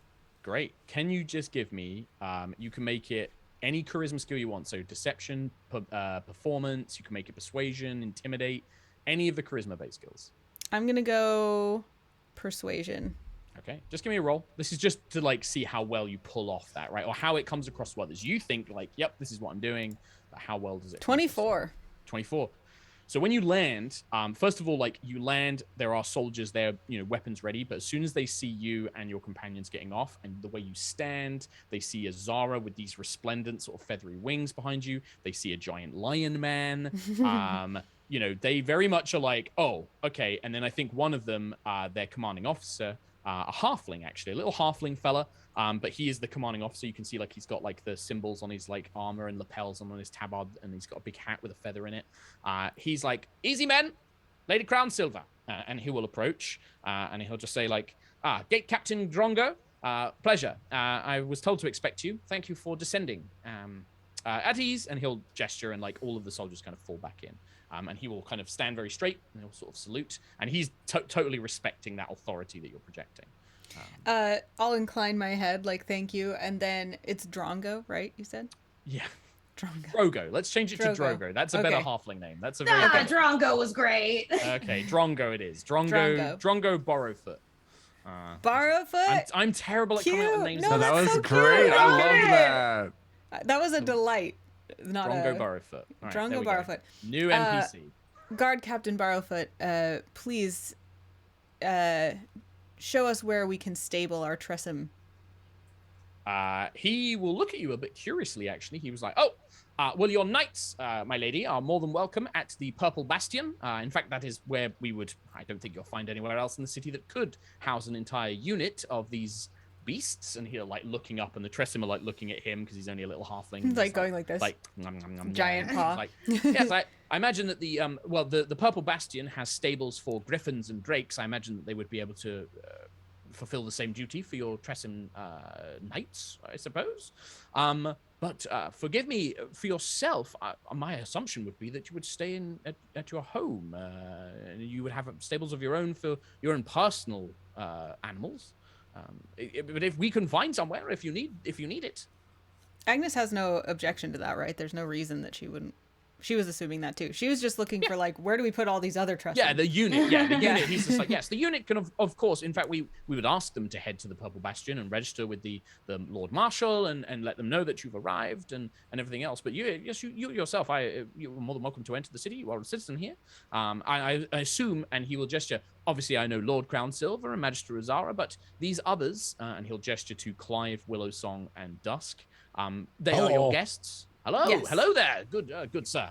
They are your guests. But then, of course, we only ask that you take responsibility for their actions, and they are here as your guests. Certainly. Please lead the way to our quarters. Very good. And he'll kind of like blow on his whistle, and a big, kind of like a Saint Bernard dog, will come out, and you can see it's got a saddle, and it's got like a little barrel around its neck, and it's got like a horn on the side, and he'll mount it, like he gets up on it, and my he'll be like, yeah, the dog is, but the dog's tail is wagging, and he's kind of like, ooh, new friends, and he's like, Bartholomew, and he's like, come to heel. And he's just like, right, follow me. And he'll lead you on his giant war dog mount. Cool. And Incredible. he'll kind of like lead you off. There's a point where basically it comes to a split in the road, and Drongo will kind of say, well, your troops can head that way to the Purple Bastion. You can see in the distance this, again, raised up slightly, this walled fortification, basically. The banners of the Purple Dragonites and the golden purple banners like flying in the wind. And you can see that there's, a green for troops and training, and it's a heavy sign of activity. He's like, your unit can head over there. And of course, and he'll gesture to another path that splits off away, which those of you who are familiar with the city know is called the Royal Ride. And it basically winds its way towards the castle, but all of the noble manors and their estates are basically in this area. I'm assuming, my lady, I'm more than welcome to, I'd be more than happy to escort you to your estate, but if you wish to make your way, I'm sure you know where you're going from here. Yes, certainly. I know you have other things to attend to. Yes, it is a busy time, unfortunately, and the gate is, we're being very strict. I can't leave my post for too long, but I was more than my pleasure to escort you at least this way, and I can set your troops on the right path at least. Do enjoy your stay what best you can before things take a turn for the worse, I suppose. But yes, hopefully we'll see each other in better company again. Bartholomew! Goes off. Then Agnes kind of like surreptitiously straightens like a tabard here and like brushes off a Tressum flank there, like trying to spiff everyone up before they take this walk, because she knows how important it is to keep up appearances here, but she doesn't want to admit that she's doing that. So is anybody go on. I would think Azara probably notices. Azara notices, and knowing how important it is to Agnes will like help brush off the rest of the Tressum and like polish a little bit of Clive's armor, like Yeah, you can like surreptitiously. prestidigitation and stuff like that. Like just like knowing that this means a lot to her without saying anything also spiffs everybody up. Nice, sure. And What then about go on. just Agnes will, square her shoulders and lead the way, pretending like she doesn't know all the houses, but knowing they're all peeping out the windows, and will tell the grand story of the Tressum lords. Yeah, because I think like the fact that you guys and your companions are riding in on these giant mutated Tressum is definitely going to draw some attention. Tarkhal and Clyve, is there anything you guys want to do as you're kind of like making your way through the city? Like I said, this is a huge metropolitan fancy city, so it's probably quite a lot. But is there anything you guys want to do, or anything you guys want to say or add, or? I was going to stare at Nate longingly for another 5 minutes, but I'm not going to. Same. I think the only thing really is that at this point, I think Tarkhal has like made it so that his Tressum is next to Willowsong's, because he feels a little. It's weird. He feels, I don't want to say out of place, but I guess intimidated, right? Like this is his mother's home, his mother that he did not know. So he's just kind of like, I'm going to go by the familiar woman, Can quote unquote. you make an insight check for me? Sure. 9 plus insight. 13. 13. it's probably enough because she's not consciously trying to hide it. Like this is the first time you've kind of seen Willowsong a little bit scared, like intimidated, and it doesn't look put on. Like she is like looking at these tall buildings on either side of her, and like all of these like glass windows with people looking in, and like there's so many people on the streets that led you here, and like she's like looking around, and whenever she sees like gardens or plants, like she's kind of like her eyes linger on them for a moment, and then when you approach, she might just sort of mutter something just like, it's been a long time since I've been to cities like this. Even Arabelle was nothing compared to this. This is too much. I agree. It makes me makes me miss our home in Eveningstar. Yes. Yes, very much so. Just my little quiet place by the pond and the trees.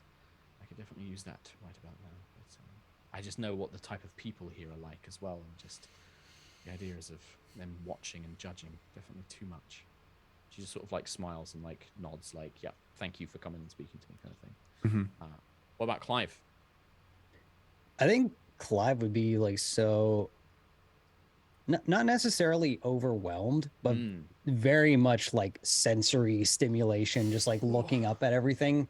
He's like not paying attention to where everyone else is going, and unless he's like completely reined in, he probably just like wanders wherever his curiosity brings him.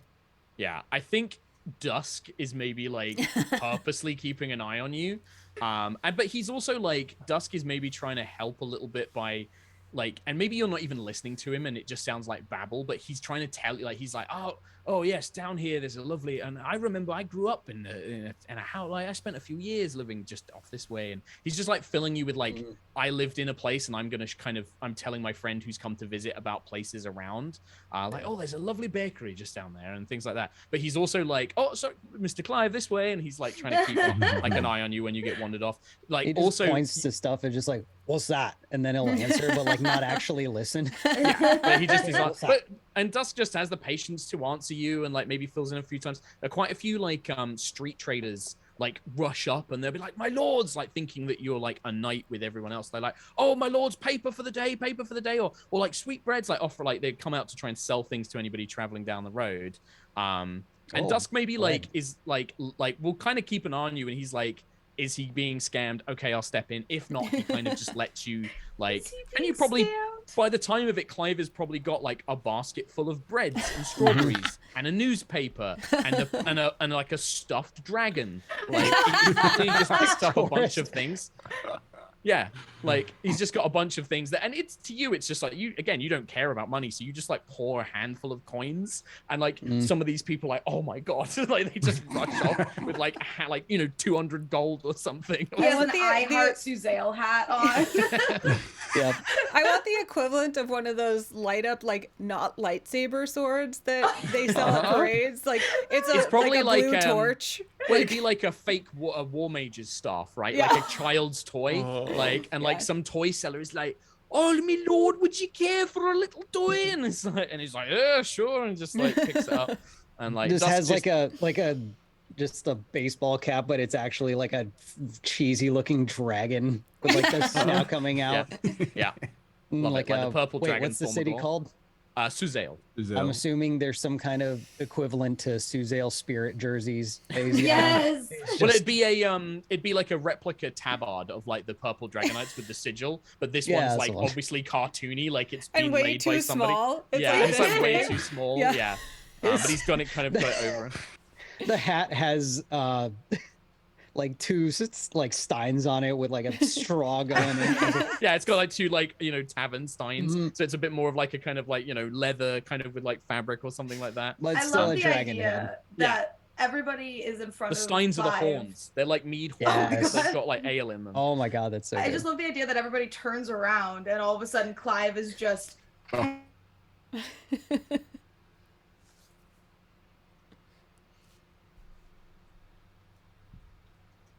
like everyone okay. But yeah. So is the plan, Agnis, that you take them home? Yeah. All right. The Crownsilver estate is a large manor house in a private grounds as part of the royal ride, and it sits in a pretty prominent section close to the castle. It's the grounds are vast. There are actually 3 different manors, like buildings here, each of which houses a different branch of the Crownsilver family. The Crownsilvers were originally a human family that rose up from the official noble line of Cormyr. But during there was a kind of what they call the Elven Accords several hundred years ago, where a number of the elves who lived here in Cormyr thousands of years ago basically stepped forward and said, actually, this is kind of where we lived, and we had to leave because of the dragons. We appreciate you killed those dragons. We still think we should be part of this country now, and blah blah blah. And quite a few of the noble houses basically welcomed and said, absolutely, you should join us and be this family with us, basically. And Crownsilver was very accommodating. They have always treated the elven family as being as their family, as if they were related by blood. And that's why the very traditionally human Cormyr, the elven families like yourselves and your parents, have become sort of part of it now. Because traditionally that wasn't the case. It was predominantly a human country, but now it has this very large elven population of elves who came back and said, well, we kind of lived here before. We'd like to live here again. And the Cormyrans were like, yep, come on in, and tried to make it as easy a transition as possible. So there are 3 families. The head family is actually led by Oberyn Crownsilver, your Uncle Bryn for Agnis and Tarkhal, if you remember. You have Uncle Bryn. He's the patriarch. He's basically he's the current eldest and kind of in charge member of the original human family of the Crownsilver line. And he's actually 4th in line for the throne as well. So he's actually if Queen Raedra and her her children died, he would become king of Cormyr. Wow. And he nearly did once, but he chose to go off and become an adventurer instead. But he's currently the patriarch, and so him and his sister Constancia and his family live in the main house. But you, the elven side of the family, have one of the other large houses that you all lived in, and that was the house that Agnis grew up in and stuff, right? And you are welcomed. The Crownsilver guards are like, Lady Crownsilver, Agnis, and they begin calling out to you, oh, the lady is home, her Majesty, not her Majesty, but the lady is home, and they kind of call out, and they send word back to the families, and they begin, as soon as you get in, they'll help you down from the Tressim, and they're kind of looking at these Tressim oh my god, and probably the head of the guard is like, oh, it's fine, we'll clear out one of the stables, go and get the stable boy, take some of the horses out to one of the local tavern stables. We'll house the horses there, and then we'll have them take the stables here in the house. And so they'll basically take your Tressim at this point and look after Agnis them. gives them very detailed Tressim care instructions. Okay, yeah, the Not stable hay, master is litter. listening, yeah, he's like, okay, interesting. All right, Yeah. we can get some gravel. There's a stonemason nearby. We can get some Need gravel. lots of milk. Get the cows. Okay. Yep. Yeah. We can secure that. Yep. Thank you, my lady. And he's just like, oh, it's incredible to work with beasts. I don't think I've ever seen a beast like this before. We've seen Tressim, but not this size. And he's very excited. He's very excited to have these unusual animals here. Cool. It doesn't take long before, while you're kind of getting this sorted out, that you hear Agni! And you see Uncle Bryn, this kind of human man with graying hair that he's kind of tied back into a long ponytail, bit of a sort of gray stubble, and he's wearing sort of pretty loose, noble clothing, but it's pretty simple. It's not particularly extravagant, and it looks more for comfort, kind of a kind of set of PJs almost. He's wearing a pair of slippers, and he's just and he's kind of walking out of the main grounds, holding his hands open, and he's just talk. And he's sort of he's excited to see you both, basically. Yay! I give him a big hug. Yeah, he's like, oh, you're getting too big. I can't pick you up. I'm getting too old on my back. But he kind of plays it up, and he's like the fun uncle, right? He's just oh, it's so good to see you, my dear. And Tarkhal, and he offers a hand. He's just a pleasure to see you again, my boy. Yeah, I will definitely shake his hand, and I remember, because I've been waiting for this character since season 1 to show up more than one time. Because he was described as the fun uncle who would bring us stuff once in a while. He would visit and he would bring us stuff. So Tarkhal's really excited to show him his new sword, and he's like, Uncle, look at this. It's called Epilogue. It ends things. So Oberyn is his eyes go wide, and he's just like, my boy, this is amazing. He's like, I know, it's amazing. You need to tell me the full story of how you got this. I want to know what it does. I've had a couple of encounters with some legendary things myself once or twice. There was a glaive. There was this sort of demonic infused glaive that Havilar used to carry. Oh, it was terrifying. But I'll tell you all about it. But you need to tell me about this sword. And is Agnis is kind of like dancing on her feet behind Tarkhal, like, look, me too. Look. Shows her mantle. Yeah. He's just like, oh, look at you both. What talented men. Yes. Well, dinner tonight. We will have dinner tonight, and then after dinner we'll have coffee and drinks in the lounge. You can tell me all about it. Absolutely. Yes. But you've met Magister Azara, but I don't think you've met Clyve, our warden. No, we didn't. Magister Azara, and he'll bow deeply, and he'll sort of like, and he's very like, he's traditional, but he kind of plays with it, right? Like, so he like bows deeply, and then he goes to reach your hand. He's like, oh, but no magic, right? You're not going to shock me or anything. Such an uncle thing. Yeah. Azara will curtsy and like jokingly like put out a bunch of sparks and like laugh. Yeah. It's just like, I did get shocked by a dragon once. My old dragonborn friend Meren, he had all sorts of problems. Yeah, nearly scorched me with fire and lightning once. Anyway, and you said that this is wonderful to see you again, Mida. And who is this fine fellow? And he looks up at like Clyve. He's like, I can see that you're already enjoying Suzail, sir. But what? Who are you? Good. Clyve of the Wild Mane. Clyve of the Wild Mane. Well, you can call me Bryn, and he'll just like offer a hand out. Like he literally just drops everything out of his hands, not thinking. Wait, the Wild Mane. I've kind of done a bit of traveling around Faerun. I've never heard of that. Is that from the Sword Coast? Is that from where's that? Where is that? Where's the Wild Mane? Oh, it's out of town. Okay, wow. I'll need to go and look up it. I've never heard of it. Fantastic. Well, yes, you're all obviously invited. And who are they? I remember your Seneschal Dusk, isn't it? A pleasure. Thank you for looking after my niece and nephew. And he's just like, oh, Lord Oberyn, of course. And he's like bowing very deeply. Who is this? And he like, oh yeah, she's here. And yeah, again, well, that's the thing is that you guys all forgot. Bryn spotted her immediately. He was just like, and who's this? And she kind of is almost like, oh, did he notice me kind of thing? And she'll sort of step out from behind the others, and she's like, oh, you can call me Willowsong, my lord. He's just like, oh, a friend of my niece and nephews, perhaps? And she will look towards Agnis and Tarkhal like, am I a friend? Agnis looks towards Tarkhal. Yes, she's a close friend of ours. She looks around. I hate him.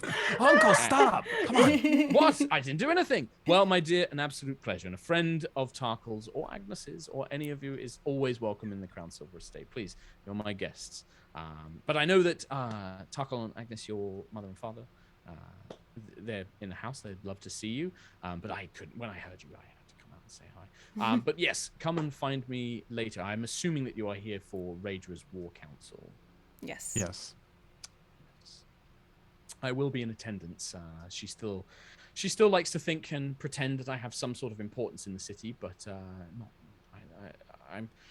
war is never a good thing. I faced one in my life before, and I hope that we wouldn't face another one. But yes, well, we'll have to see.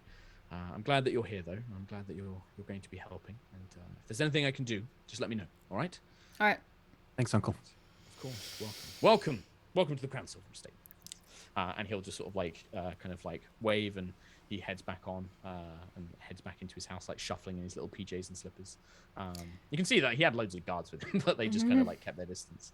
But yeah, he makes his way back inside, and you make your way into your family's home. Rich, lavish. I'm not going to go into the details. It is, brilliant and ostentatious, but pleasant to be in. It's like a rich family manor home, and waiting for you at the door. You've met, I believe, one of them before, or Clyve hasn't, but I think Azara has. You see two tall, very regal-looking elves dressed in finery. The woman, is definitely more athletic, has like tight-corded muscles. She's older, but you can still see that she's clearly an athletic individual, whereas the man seems to be a bit more softer, and a bit more sort of has not lived as hard a life almost, or has not necessarily had the same amount of training. and they both sort of like calmly nod, very sort of high elven, sort of like they nod to you. Didn't Your we father. meet their mom during that absolutely totally canon one shot? Yeah. Yes, you did. Yeah. In the Rime of the Frost Maiden stuff. Okay, yeah, just met, checking. Yes, and I will remind you of their names, especially their children, because I had to look this up. The father is Dalan, and then the mother is Vanathia. And Vanathia will sort of like smile and say, "Welcome, children and guests, of course, as well, to our home. I see that you've already met our cousin, Orbrin. Magister, it's good to see you again, and friends and guests," and she gestures to the others.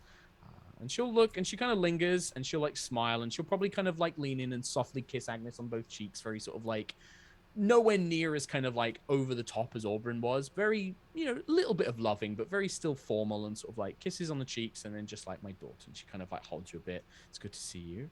I think that in the past, this kind of like very formal greeting, Agnes would have been like, ugh, but at this moment, she's actually like participating enthusiastically. Like she enjoys that. Oh. And Vanathia, like, she looks, and for the first, as you're kind of like, thank you, mother, like you kind of do all that, she smiles, like, and it's not like a false, it's a genuine, she's like, you've grown so much. Like, she seems like really touched that you're making this effort. And then your father kind of steps in. He's like, Agnis, and he actually kind of takes you more into an embrace. He's always been a bit more affectionate necessarily. And as he does, Vanathia will turn to Tarkhal and just say, Tarkhal. And there is that, or she doesn't know, like, there's this thing of like, she like almost like goes to offer her hand, but she's not sure whether she should do the same thing that she did for Agnis. Like, she just is kind of like looking, and she's like, you've gotten bigger.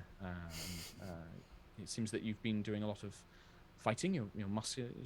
Can see that she's like trying to make that conversation, but it's really awkward. Yeah, I think if she put her hand out, I mean, I'm gonna put myself in the position of someone's like a son.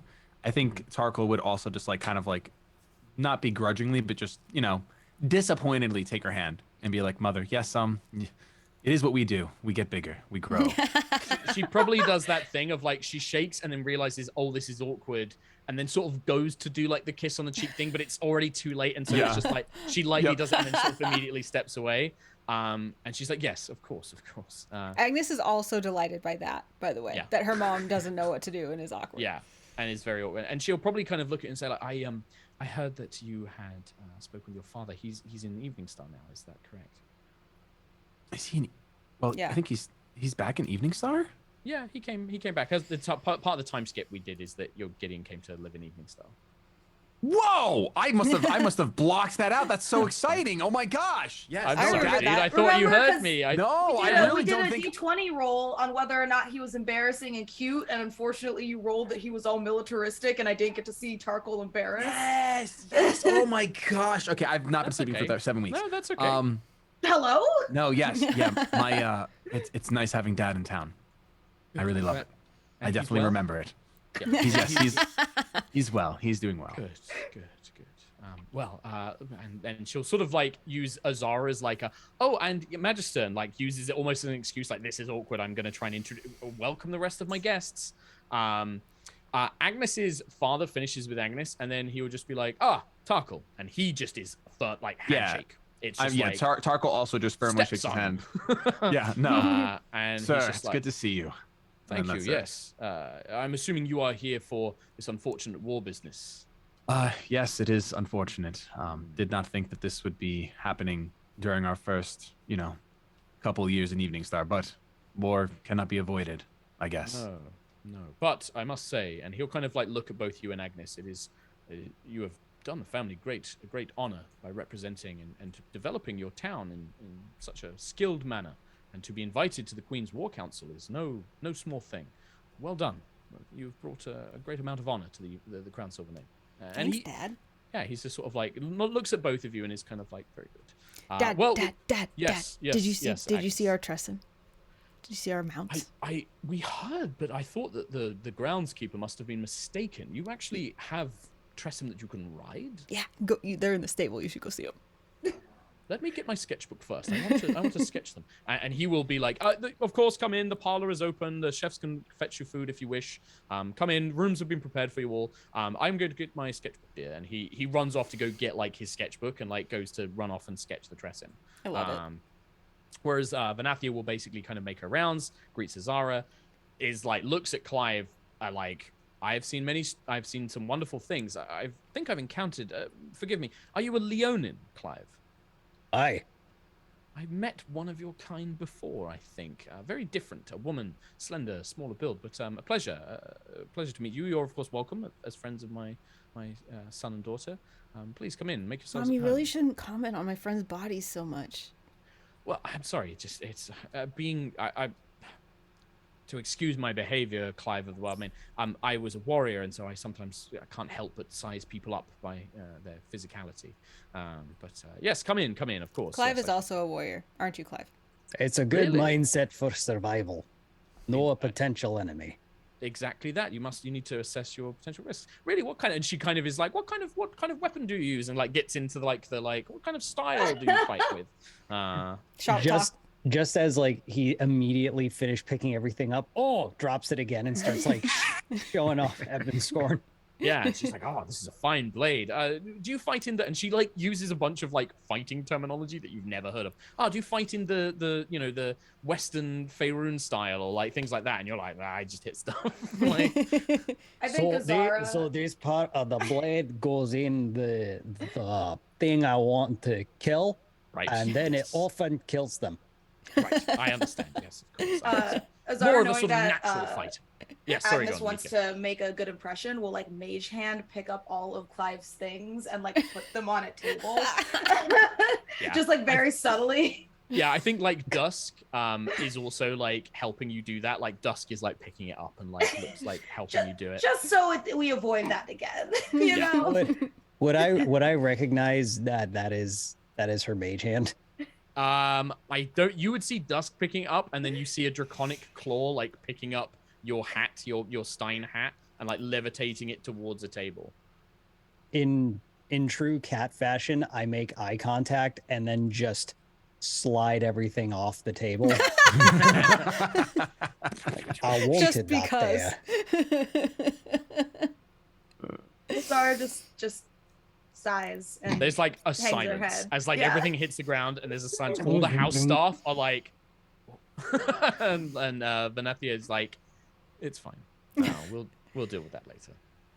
Anyway, let's go clean up and get some rest. You can easily jump in. Yeah, you can take a rest here as well. It's probably like you've been traveling for like most of the day to get here, so you've probably been in the saddle for like 10 hours. So it's kind of maybe like midday. But yeah, you each have rooms. Agnis, and you have your bedroom. You have the bedroom that you've grown up in. Tarkhal, you'd probably only have a guest room, but it is a nice guest room. It's like one of the proper like reserved for noble kind of like proper guests. Azara, you'd probably be in a similar room as well. Clyve, Dusk, and Willow Song are all given sort of still very nice rooms, but they are kind of reserved for like assistants and artisans and things like that who are visiting the house and stuff like that. Great. I know I have a guest room, Mark. I know where I stand in this. Listen, we've only Crownsilver been to this family. house like once. Like, No, I know. like, No, I'm just you can have a saying. room. My mom can't even. Will be like, if My you want mom a can't room- even embrace me, Mark. My mom doesn't even know. Wow. Awkward. Right, before we wrap things up, because I want to leave things on a bit of a cliffhanger. You guys have a long rest. You kind of spend the first day kind of like acclimatizing, resting. In the morning, Dusk and one of the servants of House Crownsilver, Dusk will come to you and be like, my lord and lady, I'm glad I got you. You have a visitor already. This is actually somebody that I was in contact with during the year. I was trying to get them to come and visit Eveningstar, but they're here in Suzail. They're currently working for the Queen, but they would very much like to meet you and the rest as well. And he kind of quickly gathers you all in a meeting room that your parents have put aside for you, like a lounge, and you all gather to meet. And in walks a character. You see a dwarf. He wears a purple surcoat trimmed with silver and gold over an ornate suit of mithril chainmail. A large, wide leather belt wraps around his belly, and he has various pouches, a large leather-bound book, and a quill-like object attached to it. He carries a walking stick with a gold band and a cut diamond at the top. And his thick white beard is neatly plaited and groomed with various accessories of gold, platinum, and jewels. He also has a top hat Oh my god. and a pair of round spectacles. Oh my god. So, these are the nobles of Eveningstar, are they? Well, it's a pleasure to make your acquaintance. I'm Sargarius McStonks. Yes! And that is where we're going to end the episode. Oh, Wow, Nate is wearing the hat too. Look. I know. Oh yeah, I'm a big fan. Big fan. When you said regal and riches, I was like, he's not. Oh my god, he's gonna do it. He's gonna do it. It's McStonks. And just in case in case it's not that obvious from his description, he looks like a dwarven Scrooge McDuck. Like that is his vibe, like 100%. In case people don't remember, real quick, why are we? Who's How would they not McStonks? remember? I'm just saying. I mean, who's McStonks? I actually can't remember where this joke came from. I'm I don't pretty sure actually it was remember. a joke about investing, and we were like, Oh, yeah. as the expert, We should get a so and so dwarf, McStonks. we should get somebody called McStonks. Yeah. And it was kind of teased. You actually had like a mini quest to go and meet with him in Suzail in the last season, but we couldn't make it happen because there was too much other stuff going on. And it's kind of been hinted at that, like, one day we're going to meet McStonks. Well, today is that day. Great. And we have Sagarius that McStonks. to look forward to. Yes, Sagarius McStonks. Yeah. And he's ready. He's going to come meet you. And you have a little chat with him, and then we'll crack on with the War Council and everything else in the next episode. Sweet. Hey, that was a good one. Shout-outs? That was a great one. Shout outs. Yeah, let's do some You should shout start, outs. Mark. You never start. Yeah. I'll start. Sure, why not? Yeah. Hey, I'm Mark SherlockHulmes. You can find me SherlockHulmes. Sometimes there's an underscore in the middle. Sometimes there's an underscore at the end. And sometimes there's no underscore at all. It's a Whoa. game. Which one am I? Try them all. Find me on various places on the internet. The main thing you can watch me do is I do a D&D show called High Rollers D&D. I started it like 4 or 5 years ago. We've been going a very long time. I think 6 years maybe now. It's like my main show I do with my friends here in Bristol. It streams on Sundays at 5 p.m. UK time. That's 9 a.m. Pacific. You can come and watch that. There's a lovely day of D&D with a bunch of other streamers after us as well. And yeah, you can come watch that. We're in our big, their level 18 4-year-long campaign that's kind of a mixture of Final Fantasy and sci-fi elements with fancy stuff. It's pretty epic. They're pretty much about to fly into space and fight gods. So it's pretty Nice. wild. Just come and check that out. That's me. I tag Shady. Hi guys, I'm ShadyPenguinn, aka Jonathan Indovino. Most people would do that the opposite way, but I don't have a true identity. You can find me at ShadyPenguinn on Twitter, Twitch, YouTube. Currently streaming a butt ton of Pocket Monsters with D&D rules. It's a ton of fun and it's very infuriating. So if you like bearded men who yell, but then also rejoice, come to those streams. I stream literally every day, Monday through Friday right now because I'm addicted helplessly. I tag Mica because I want Mica to speak. Hi, my name is Mica Burton. You can find me everywhere at Mica Burton. I'm in Star Trek. That's the only cool thing I have to say. I can officially say it now. I wanted to say it for a year. I could say it. I could say it out loud. You're a Star Trek. I am one Star Trek. I'm on a parentheses, trek into the stars. What will I find? You're just gonna have to find out. Anyway, I tag Anna. I'm Anna Prosser. I say words for my job. And one of the places that I will be saying words is Magic 30, which is the Magic the Gathering celebration at the end of October, last weekend and some days around it. I'll be hosting the cosplay contest with Holly Conrad, who you may know from other D&D shows that we do together. And also hosting a panel of Magic the Gathering juicy info and some other stuff. So if you're going to be there, say hi. If not, watch it online. Yeah, I tag Nate. Hello, it's me. As of this morning, I'm actually pleased to announce that I have a headache and will be taking a nap after this. And that's all I have to announce. Genuinely got me. Great. That's it. Boom. We did it all. Yeah, it's all done. Star Trek, headaches. It's all good. It's all good to Magic. go. Magics, Pocket Monsters, other D&D shows. Hey, thanks so much, everybody. We'll be back to continue this sadly final season of Knights of Eveningstar. But wrapping up all of these threads, we got a big war to fight. There's a big scary dragon lady that's got to be fought at some point. tune in and yeah, keep them peepers peeled for exciting things. Woo! Bye. Bye. Bye.